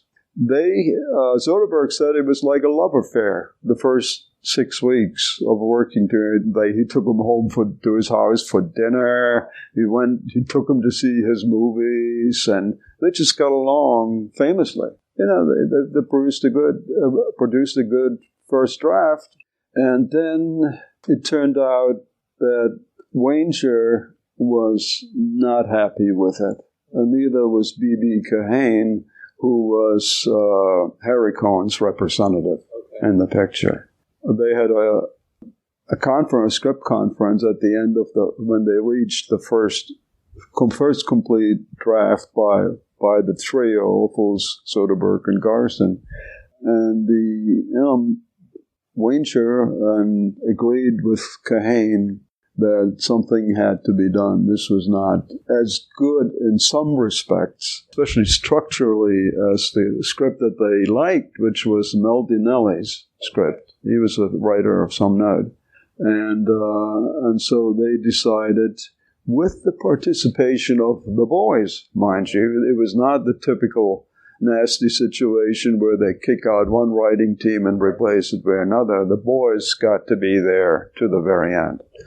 And so they made contributions to this amalgamation or adaptation, drawing on both sources, the Mel Dinelli script and on their own. But it was touch and go whether they were going to.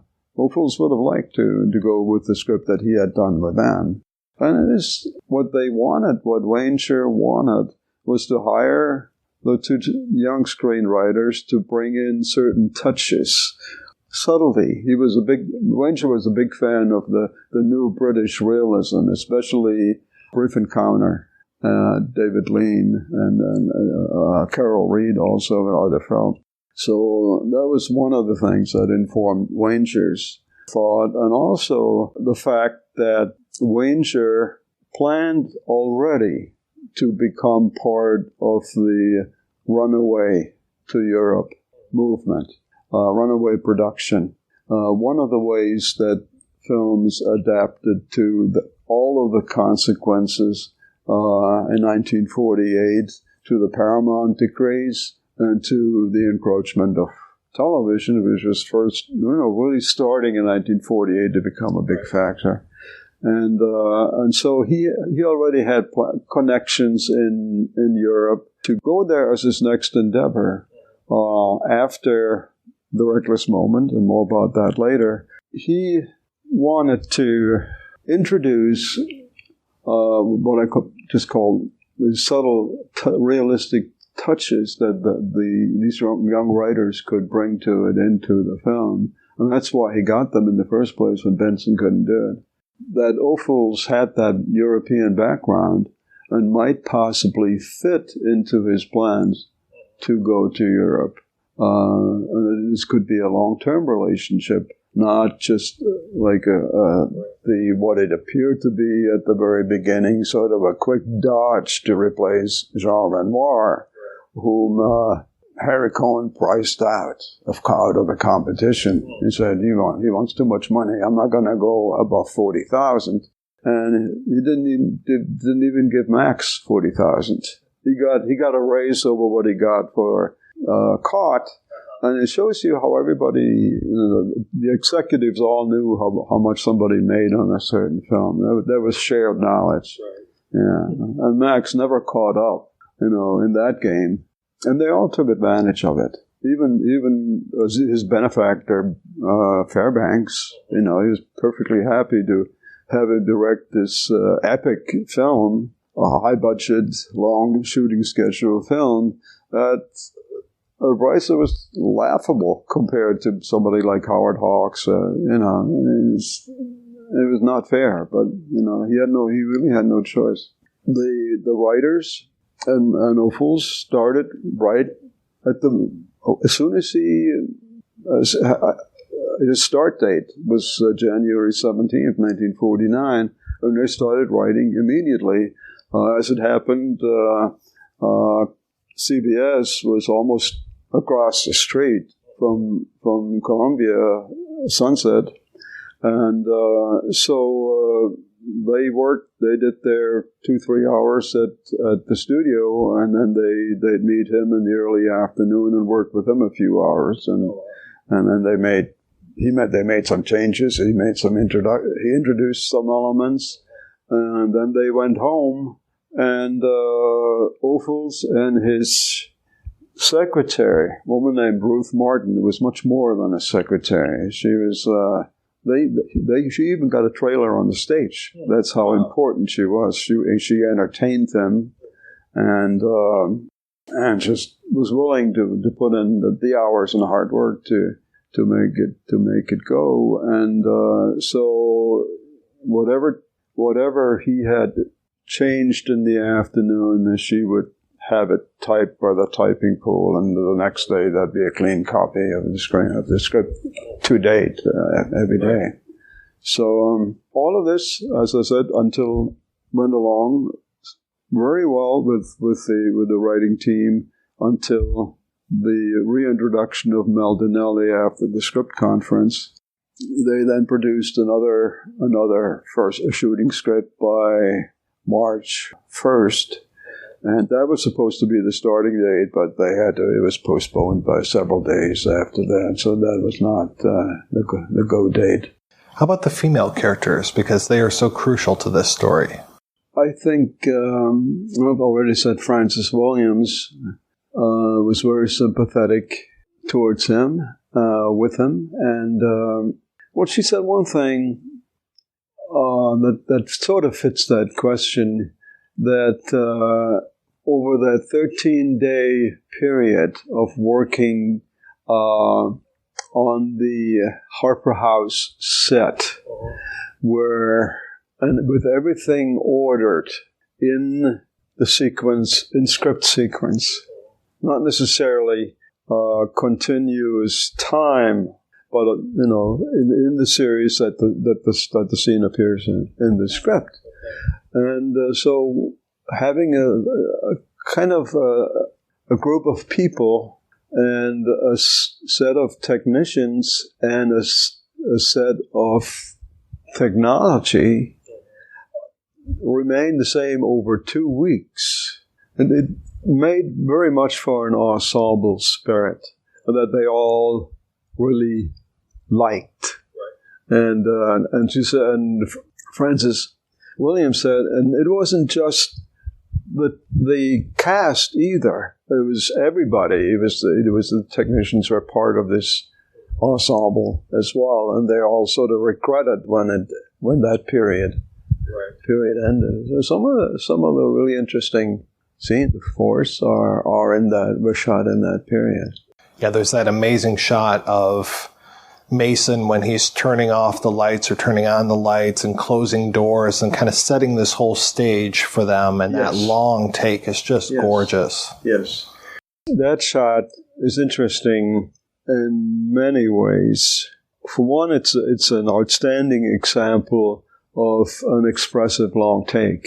And Robert Soderbergh said Max would bluff in the screenplay and break scenes down shot by shot. And there were 15 shots for that scene.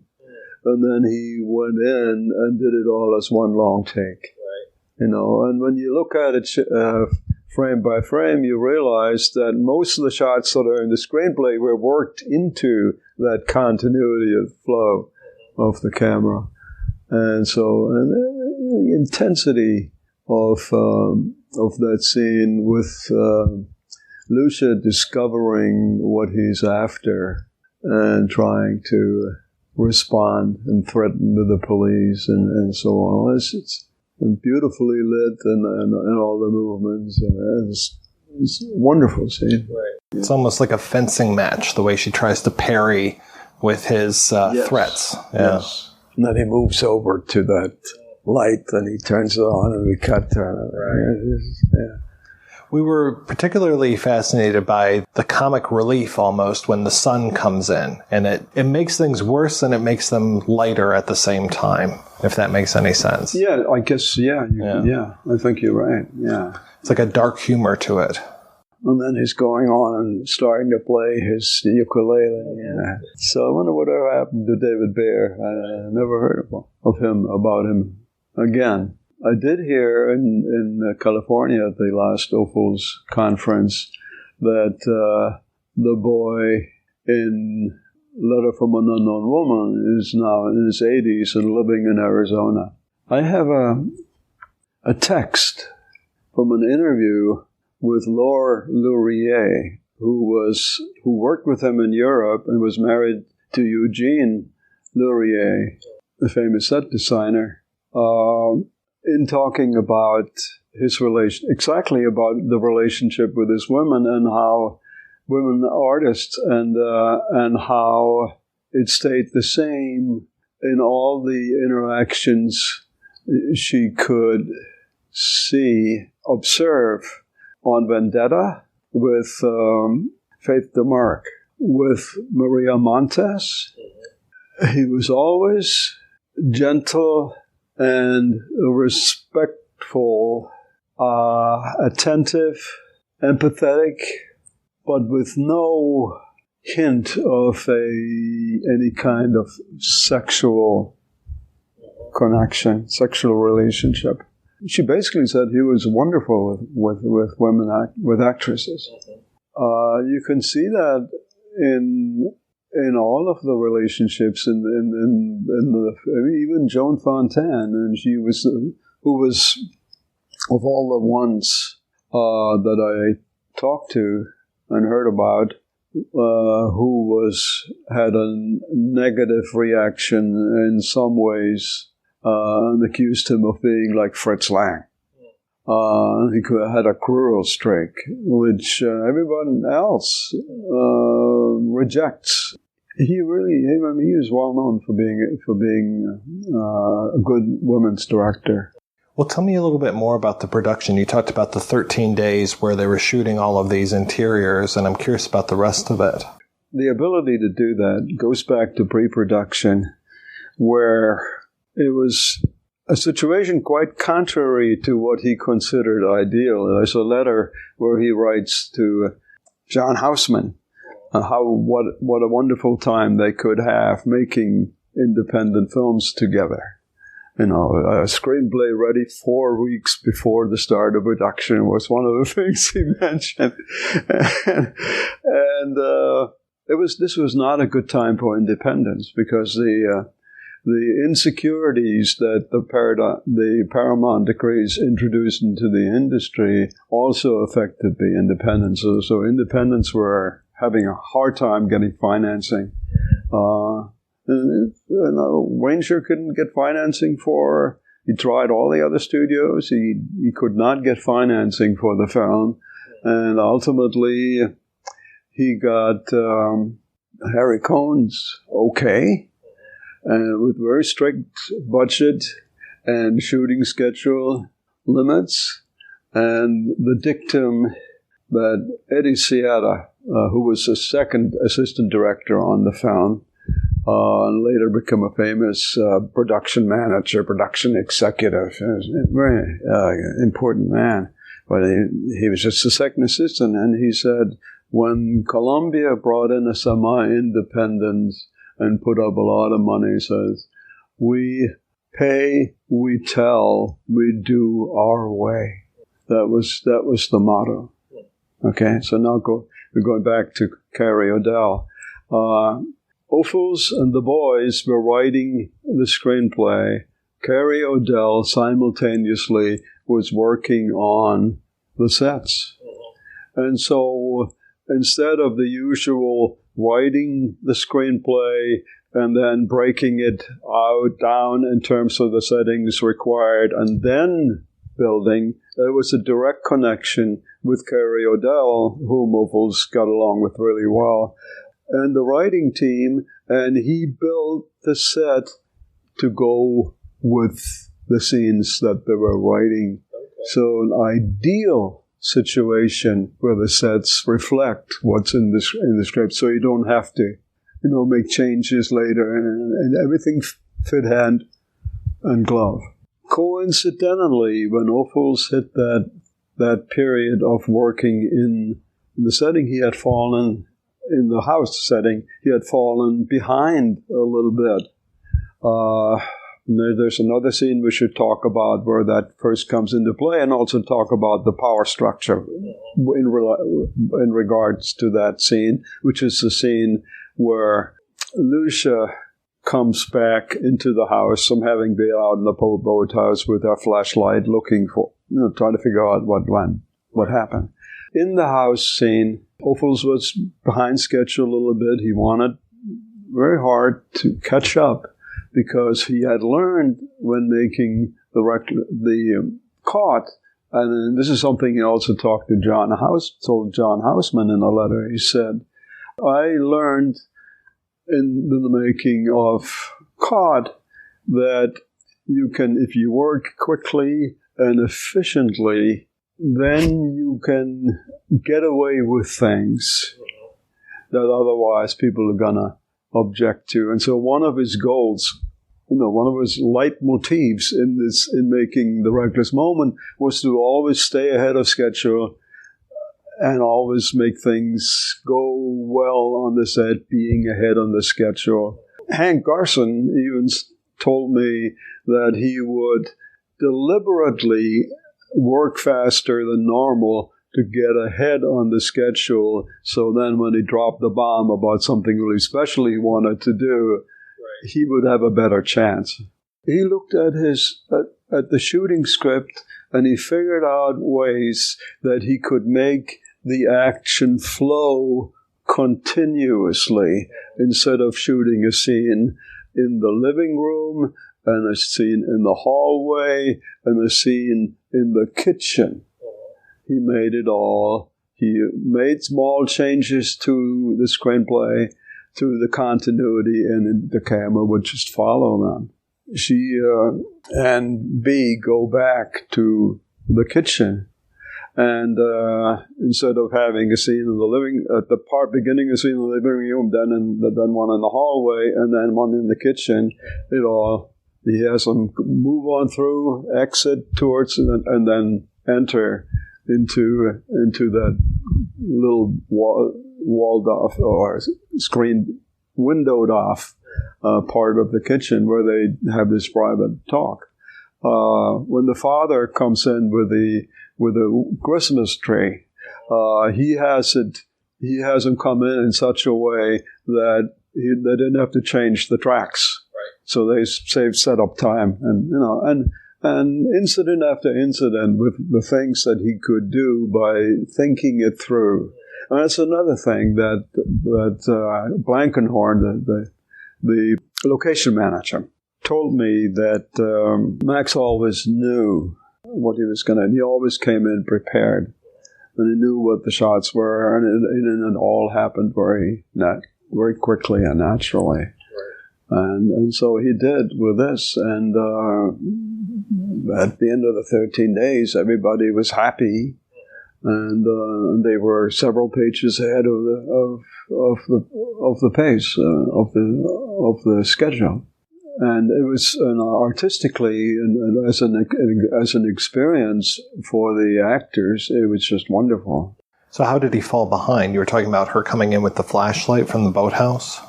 Early on, after they came back from location, basically the shooting schedule started out with the Midtown Hotel. First her entrance into, and then Shepard Strudwick's comes in down the staircase, and then they shot Donnelly's very late in the screenplay, crossing through the whole place, and then the Shepard Strudwick Joan Bennett scene where she confronts him about the relationship. They started trying to shoot Lucia's entrance coming back from L.A. It was Bernie Guffey's first experience with a very long take. He had never faced anything like that before, and he said he wanted to go all the way where she gets out of the car and then comes down, passes David with his wreck of a car, and then comes down the hallway and then goes inside through the side kitchen door, and then in through the kitchen, brief interaction with her father-in-law, and then through into the hallway, up the staircase, past Francis Williams, and then up to the second floor, all in a continuous shot. I said, well, it's very difficult to do that. And ultimately what they did is show us the beginning of her getting out and moving down the garden path. They separated that, even though I guess they might have shot it in the studio. They separated it at that point, and then we see her enter the kitchen and go through the kitchen, brief interaction with Henry O'Neill. It cuts on her movement through the kitchen door. And they did that, cutting on the kitchen door thing, because Ophuls could see that coming back after they came back from location and starting the whole thing over again would be a difficult proposition. And so he just decided to give in a little, and as he often did, to save the day and to be happy himself and have the people he had to work with be happy. Shall we go back to the scene where Lucia comes in? It was, as you probably recall, beautifully staged scene of her walking through and then coming in and ending up across from B, and Lucia faces towards B, and all we see is from behind the side of her face. And Ophuls left it like that. What happened subsequently is that a gentleman named Bill Bloom, who was a lower echelon associate of B.B. Kahane. B.B. Kahane was a vice president, executive vice president, directly working with Harry Cohn. B.B. rarely showed up on the set, but he watched the rushes religiously and came up with tons of criticisms. Many of them about the very similitude, I guess you might say, how something would work in terms of the story. So, for example, he criticized Joan Bennett's wearing high heels and dumping the body in the marsh, and said any cop would immediately see that this was a woman who had brought the body in. And things like that. He was quite astute about those kinds of things. And they were good suggestions. But he also asked for things that would interfere with the quality that Ophuls was and the continuity of atmosphere that Ophuls was after, and the flow of things in this milieu, in the atmosphere of this house. And Max did not want to provide coverage for that, and there was correspondence between Bloom and Kahane and maybe even some other people, and Bellamy said there was 5 days into 5 after they're coming back, there was this buzz starting to build around this studio about this artsy European director going, out of control. And somebody else said that there were things going on that I did not know about, but I could tell from the whole vibe that people were not happy about what was going on. Just to show you the flow of from the top, from Kahane to Bloom to Wanger, and the interaction with Wanger. And he sent a note several days later saying, "Are you not going to provide coverage for this?" And the secretary asked him, "Should I answer this message?" And Wanger said, "No." And so Mason said that Wanger acted as a kind of buffer between him, between Ophuls in the front. He provided a shield for Ophuls, and Ophuls did not hear about all these idiotic complaints. It was good. And interestingly, that goes back also another buffer situation where Ophuls kept his relationship with the boys to himself. He did not let them get exposed, except ultimately at the story conference. He protected them, he shielded them from not only the studio folks, but also from Wanger. It was just the three of them working together. Ophuls had to, at that point, really watch his step, and try to speed up production a little bit and reduce the chance for interference for that. But Wanger was quite adamant that he was not going to take that, from Kahane and Bloom. Ultimately, was The Reckless Moment a success? No, unfortunately not. It was a success, and if you read British accounts in the film and reviews of the film, it was a success in England, because Mason was a big star there, because the social criticism of American society that's implicit in the film didn't apply to them. So it was quite and there was banter. Ophuls was still in Hollywood, being Wanger's surrogate in post-production.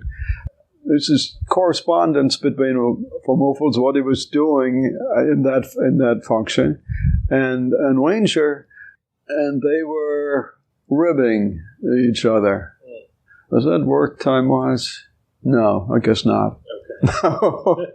That was later correspondence when the film was released in the U.S. At the same time as it was released in Britain, and there was a good news that Ophuls got about England, and the bad news that Wanger got in Hollywood.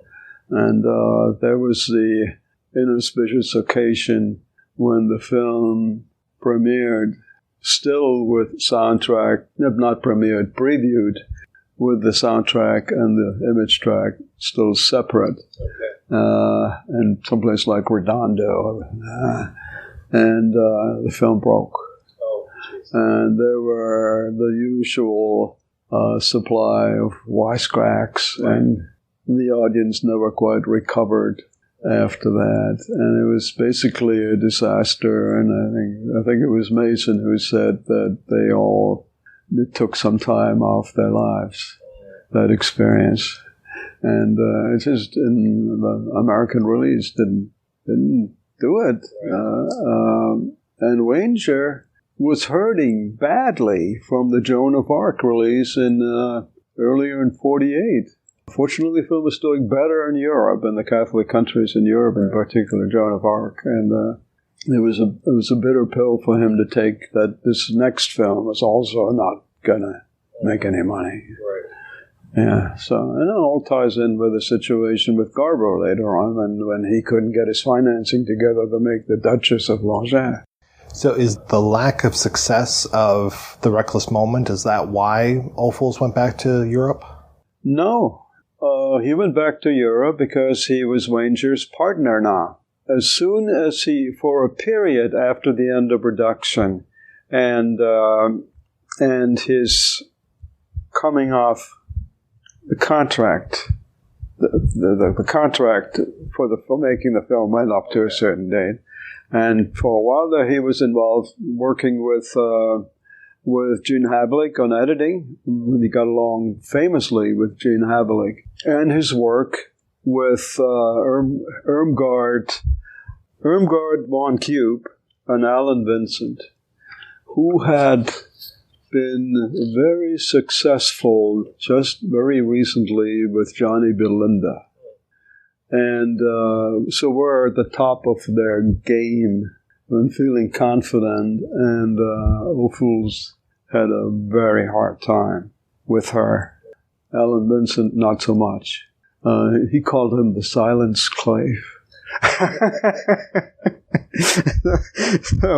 And he didn't put up with Irmgard's guff, basically, and it was not a happy relationship. So he went with preparing for that was to be the first European runaway production, and Joan Bennett was to have a starring role in that. And then the next to be in line for the European period was to be the Greta Garbo's comeback film with the Duchess of Langeais. Okay. And the Greta Garbo was getting a little uptight about the length of time it took between her agreeing to make this film and the time it was happening. And so she pressed and ultimately insisted on the Duchess of Langeais coming first. But first we had this long preparation of pretty near, I think it was finished, the Ballad of the Swords, and then the switch over directly to work with another screenwriter, Hal Goldman, on the Duchess of Langeais. And that went up to where he left for Europe to go briefly to France and then to Rome for the making of the Garbo film. There was nothing about not finding work and being unhappy in Hollywood, and he left on the boat. He wasn't thinking about never coming back. He was really in his abilities. He was a terrific screenwriter, which is why he got in so much trouble with these people who thought they knew more than he did. Howard Koch was a good mentor to him, and so he expected to make this film in Italy and then come back, or maybe make the next one first and then come back. He kept his house in Hollywood, and his cousin took care of it for him until the spring or summer of 1950. When after the success of La Ronde, which he made on release, on leave of absence from the contract with Wanger. Okay, he worked it out so he could make that film. Right. Which, by the way, he had already started setting up during that fallow period between the end of Caught and the beginning of The Reckless Moment. Okay. He had all kinds of things in the pot, and not coming back, not doing any more Hollywood films was not part of his plan, and he kept on trying to get a Hollywood assignment, and it looked very promising a number of times, but ultimately it just didn't happen. How did he eventually die? A broken heart, some people say. He had the same kind of troubles with the making of Lola Montez that he had in Hollywood. And he was hired because of his Hollywood experience. It's ironic. The film was not at all well received at the premiere in Paris in December, just before the holiday in 1955. Audiences walked out and booed. It was too far ahead of its time, that film. It really was, and people didn't get it. Right. And they actually, in the later run, after the premiere run, they put a sign on the screen saying, "This is not the kind of film the way you usually are used to." The audiences were warned that this was going to be something completely different. Because of that failure, he had trouble getting assignments. He did a film called Montparnasse. He started setting it up, and his screenplay written, and it was going to go into production. And Jacques Becker ultimately directed that screenplay, but in his way. And Max did some radio plays.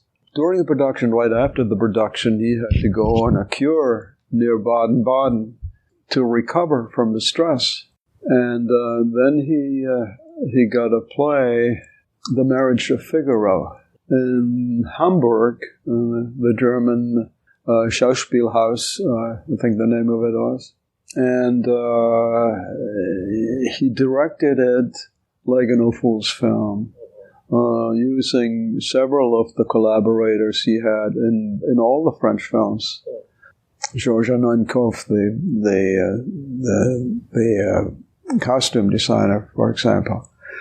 He brought the film up to the performance before the premiere. He was there for that, and then they broke for the Christmas holidays, and he went to his wife's home in Dortmund, Germany. While he was gone, he fell ill, and he never came back. He was in hospital in Hamburg for 3 months, and it seemed at times that he was going to recover, and then ultimately he had a second attack and died in March 27th of 1957. It's 2019, and we're talking about a movie that was released in 1949. Why do you think that we're still talking about The Reckless Moment? Because in so many ways it hits at issues that we're still confronting today, I think. The film was lost. You know, when I was instrumental in the early 2003, Ophul's Centennial in Virginia, one of my jobs was to find the film. And it was being distributed by a company that typically distributed television programming. And they didn't know they had it. Had to go through the brass until they finally found it. And we were able to get it. You know, and Sony Columbia had to give permission as well. And we were able to screen it. And somebody at Berkeley, I think, if I remember correctly, also tried to find it. And so this outfit that owned the film was being piqued that they had something twice in a short period of time. And so the Columbia 75th anniversary came in there somewhere, and they showed it as part of that. And so it sort of brought it back into the spotlight. And now everybody loves it. It's just amazing. You know, it seems to be moving past Letter from an Unknown Woman in popularity even. So nice to see a really nice, really good Blu-ray on it. Yeah, terrific. Yeah. Well, Lutz, thank you so much for your time. This was great. It's been a pleasure. It became a conversation more than the structured more thing than that we had in mind. Yeah, sorry. All right, we're back and we're talking about The Reckless Moment. Like I always say, any good movie deserves a good remake, and this movie was remade. The Reckless Moment was remade as The Deep End, and it was interesting that this was more of a remake of the movie rather than a new adaptation of The Blank Wall, of the story, because a lot of those things are right there from the original movie. I mean, the ending. The ending is very different in the original book. There's none of this, well, there's sacrifice, but there's not the car wreck. There's not that kind of thing, but it's there in this version. It's pretty different. It's been updated to the 2000-ish kind of stuff. And I had to say the biggest difference is that we've got a gender swap in the B character. So now rather than it being salacious letters, it is a rather salacious videotape of Ted Darby and Tilda Swinton as Mrs. Harper, of her son being with Ted. So that I can see being more of a scandal than these letters. So I was kind of actually glad to see that. Yeah, I think it's interesting the way that those sort of updates are made, and I think it makes it feel more plausible. Because it's hard to imagine somebody getting all bent out of shape about letters in, 2001? Early 2000s?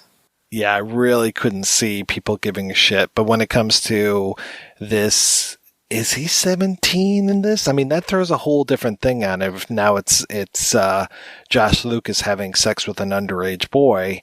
But regardless, it still was probably... I can't say that it's not scandalous anymore. It's still going to be scandalous. Not necessarily that it is gay sex, but that it's sex with a minor. You could have translated it so that it would be maybe about emails instead of letters, but having it be actual videotape, I think, gives her such a more intense motivation. But I think it also makes it more of an external thing and less about her driving herself crazy and feeling guilty and having it be this sort of anxiety spiral in her head. What are they going to do with that tape? I mean, they can't show it. They can't show it on the news. I guess they could sell it to some sleazy porn dealer. But I agree. It's a much more updated and more imminent sort of threat of scandal. In a way, I feel like it kind of takes away from the power of just the anxiety being the main motivation. I appreciated that this takes place in Reno and Lake Tahoe, so it's kind of a nice nod to The Reckless Moment with the whole idea of B going away to Lake Tahoe. I had no idea where one city was in relation to another, so thank you, Google Maps, for that. And this time, Tom is in the Navy, I guess, because he's on the USS Constellation, and they can't get a hold of him a lot of times. So, again, we're going back to that war idea, which was interesting, that we can return to that in 2001 since we've been fighting the Forever War since, whenever George Bush II took office. I guess that was right around 2001, wasn't it? I'm still actually stuck on this thing you brought up, Mike. Since it is underage, the son is underage, wouldn't the video be more damning to the Ted Darby character? Yeah. He doesn't want that to get out. That doesn't make sense. Well, I am curious if he is underage or not, because I know the son is getting ready to go to college. So he could be 18, but I don't know, because I was 18 when I got to college. Because there's this whole thing now, it's not art school like B was going to, it was music school. And some of these things, some of the symbolism in this movie, it's a little thick. I mean, the whole idea of, all right, it's a lot thick.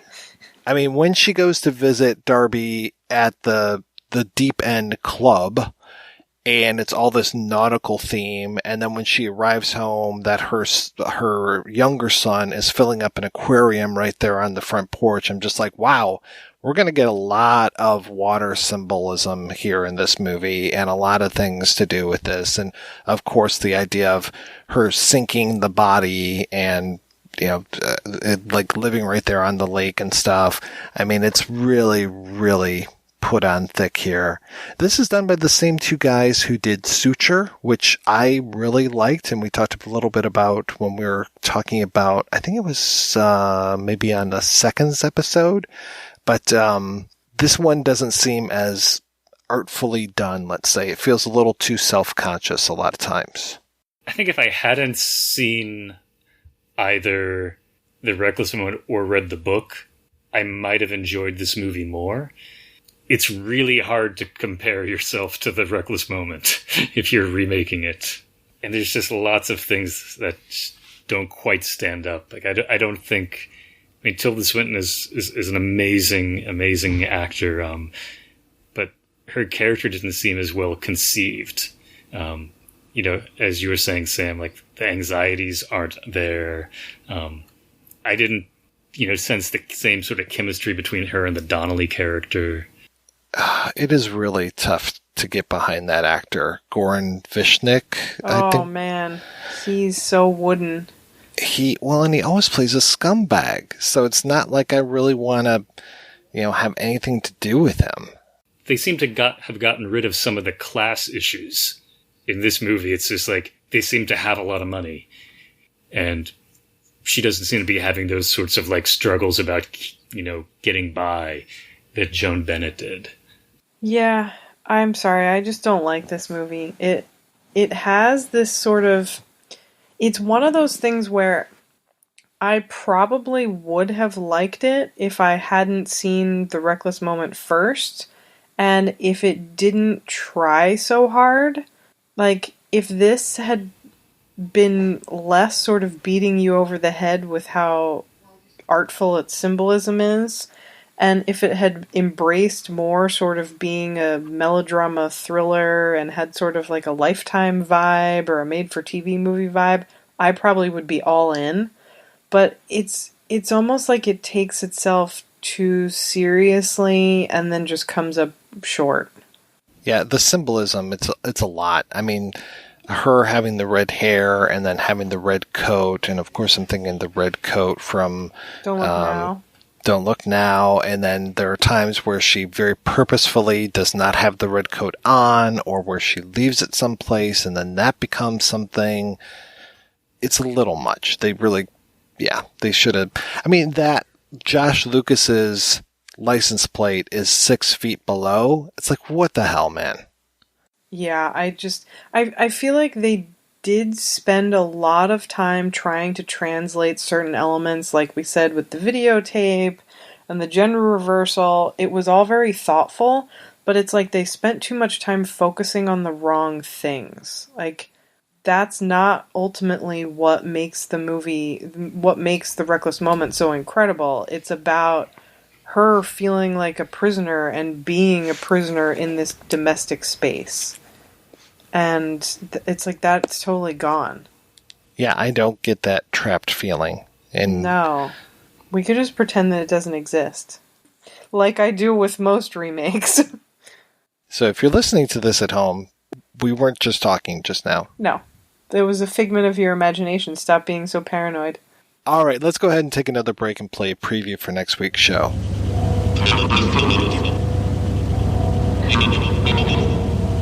This is a world of hidden mics and two-way mirrors. A world where nothing is private. Do you think we can do this? Later in the week. Do you think we can do this? Harry Cole is an expert. The best there is. Let me tell you something about Harry Cole. The best, bar none. I'll drink to that. Best what? The best bugger on the West Coast. What about me? He can bug anybody, anytime, anywhere. Nobody knows how you did it, though, Harry. Caused a hell of a scandal, too. Look, do you see him? The man with the hearing aid, like Charles. He's been following us all over. They're not people to him, just voices. 3 people were murdered, that's all.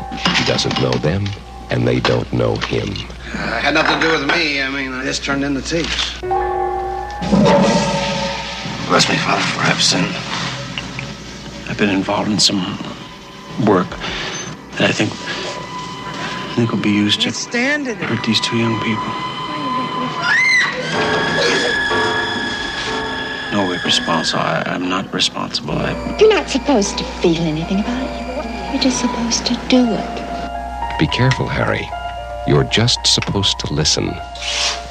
Not look, not feel, not care.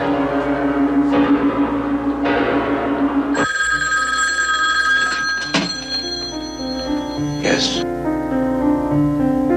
How'd you get this phone number? We prepare a full dossier on everyone. It's terrific. The bugger got bugged, huh? Do you have secrets, Harry? I know you do.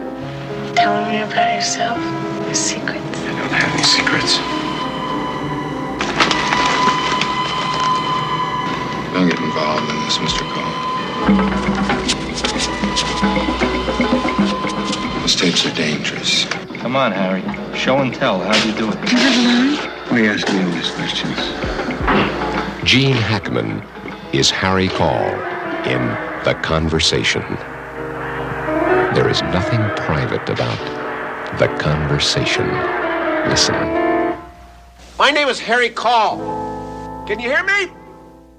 That's right, we'll be back next week. Speaking of paranoia, we'll be back next week with a look at Francis Ford Coppola's The Conversation. Until then, I want to thank this week's co-hosts, Cullen and Samm. So, Cullen, what is happening in your world, sir? Not a ton. I'm going back to school and hoping to get a better job in the future. But if I could, I would love to plug some work that my friends have done. Our mutual friend Lou Boxer and Matthew Sorrento have just relaunched the NoirCon zine, retreatsfromoblivion.com, with a previously unavailable Charles Willeford short story called Sugar Water. So big congrats to the two of them for getting this back off the ground. Yeah, I was on the Charles Willeford Facebook page debating people whether that was really a Charles Willeford story. I'm like, yes. Yes, it is. Nothing like arguing with people on the internet. Oh my God, yes. I mean, it's from Betsy, so I think she's probably the final word. She probably knows something, a thing or two. Yep. Cullen, where is my A Man's Not a Train song? I was waiting for that cover. I was talking to Andy about it the other day. We're gonna do it.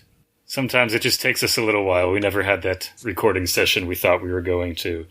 Sam, what is happening in Philadelphia, ma'am?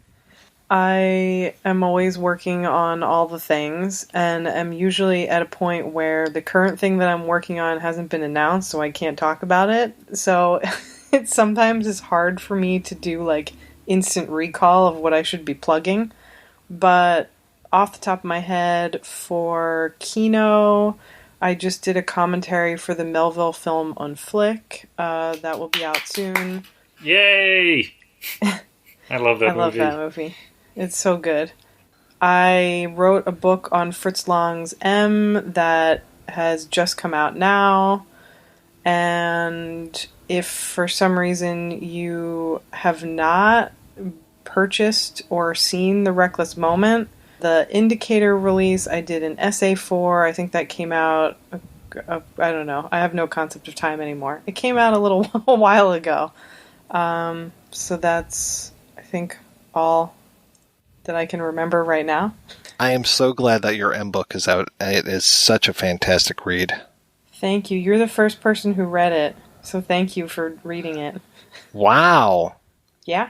Well, other than the editor. But I feel very fortunate about that. Well, thank you again, guys, for being on the show. Thanks to everybody for listening. Please head on over to the website, projectionboothpodcast.com, where you can find out more about today's episode. You also find a link over to Patreon, where you can make a donation to the show. Every donation we get helps the Projection Booth take over the world.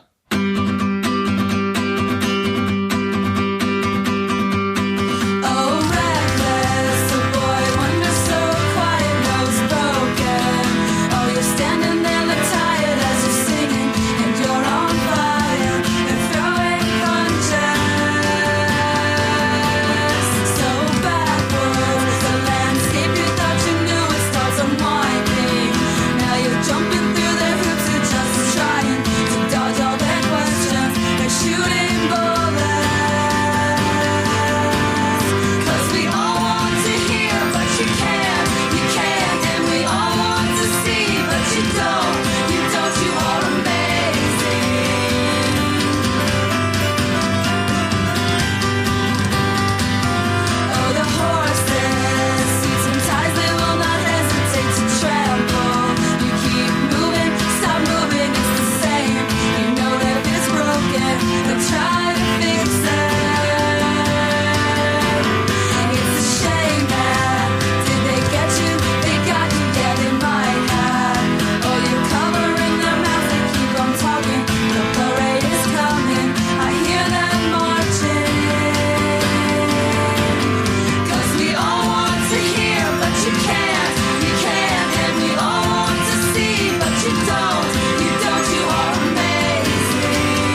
If you enjoy this show and want more people to know about it, head on over to iTunes, leave a comment, and rate it 5 stars. Make sure you like and share us on Facebook, and don't forget to follow us on Twitter. Just search for Christopher Media. Thank you in advance for supporting Christopher Media by clicking on the PayPal button and by clicking through to all the sponsors who support ChristopherMedia.net. Most importantly, we would like to take the time to extend an extra special thanks to you. Christopher Media could not exist without your support. Thank you for visiting ChristopherMedia.net, and thank you for listening.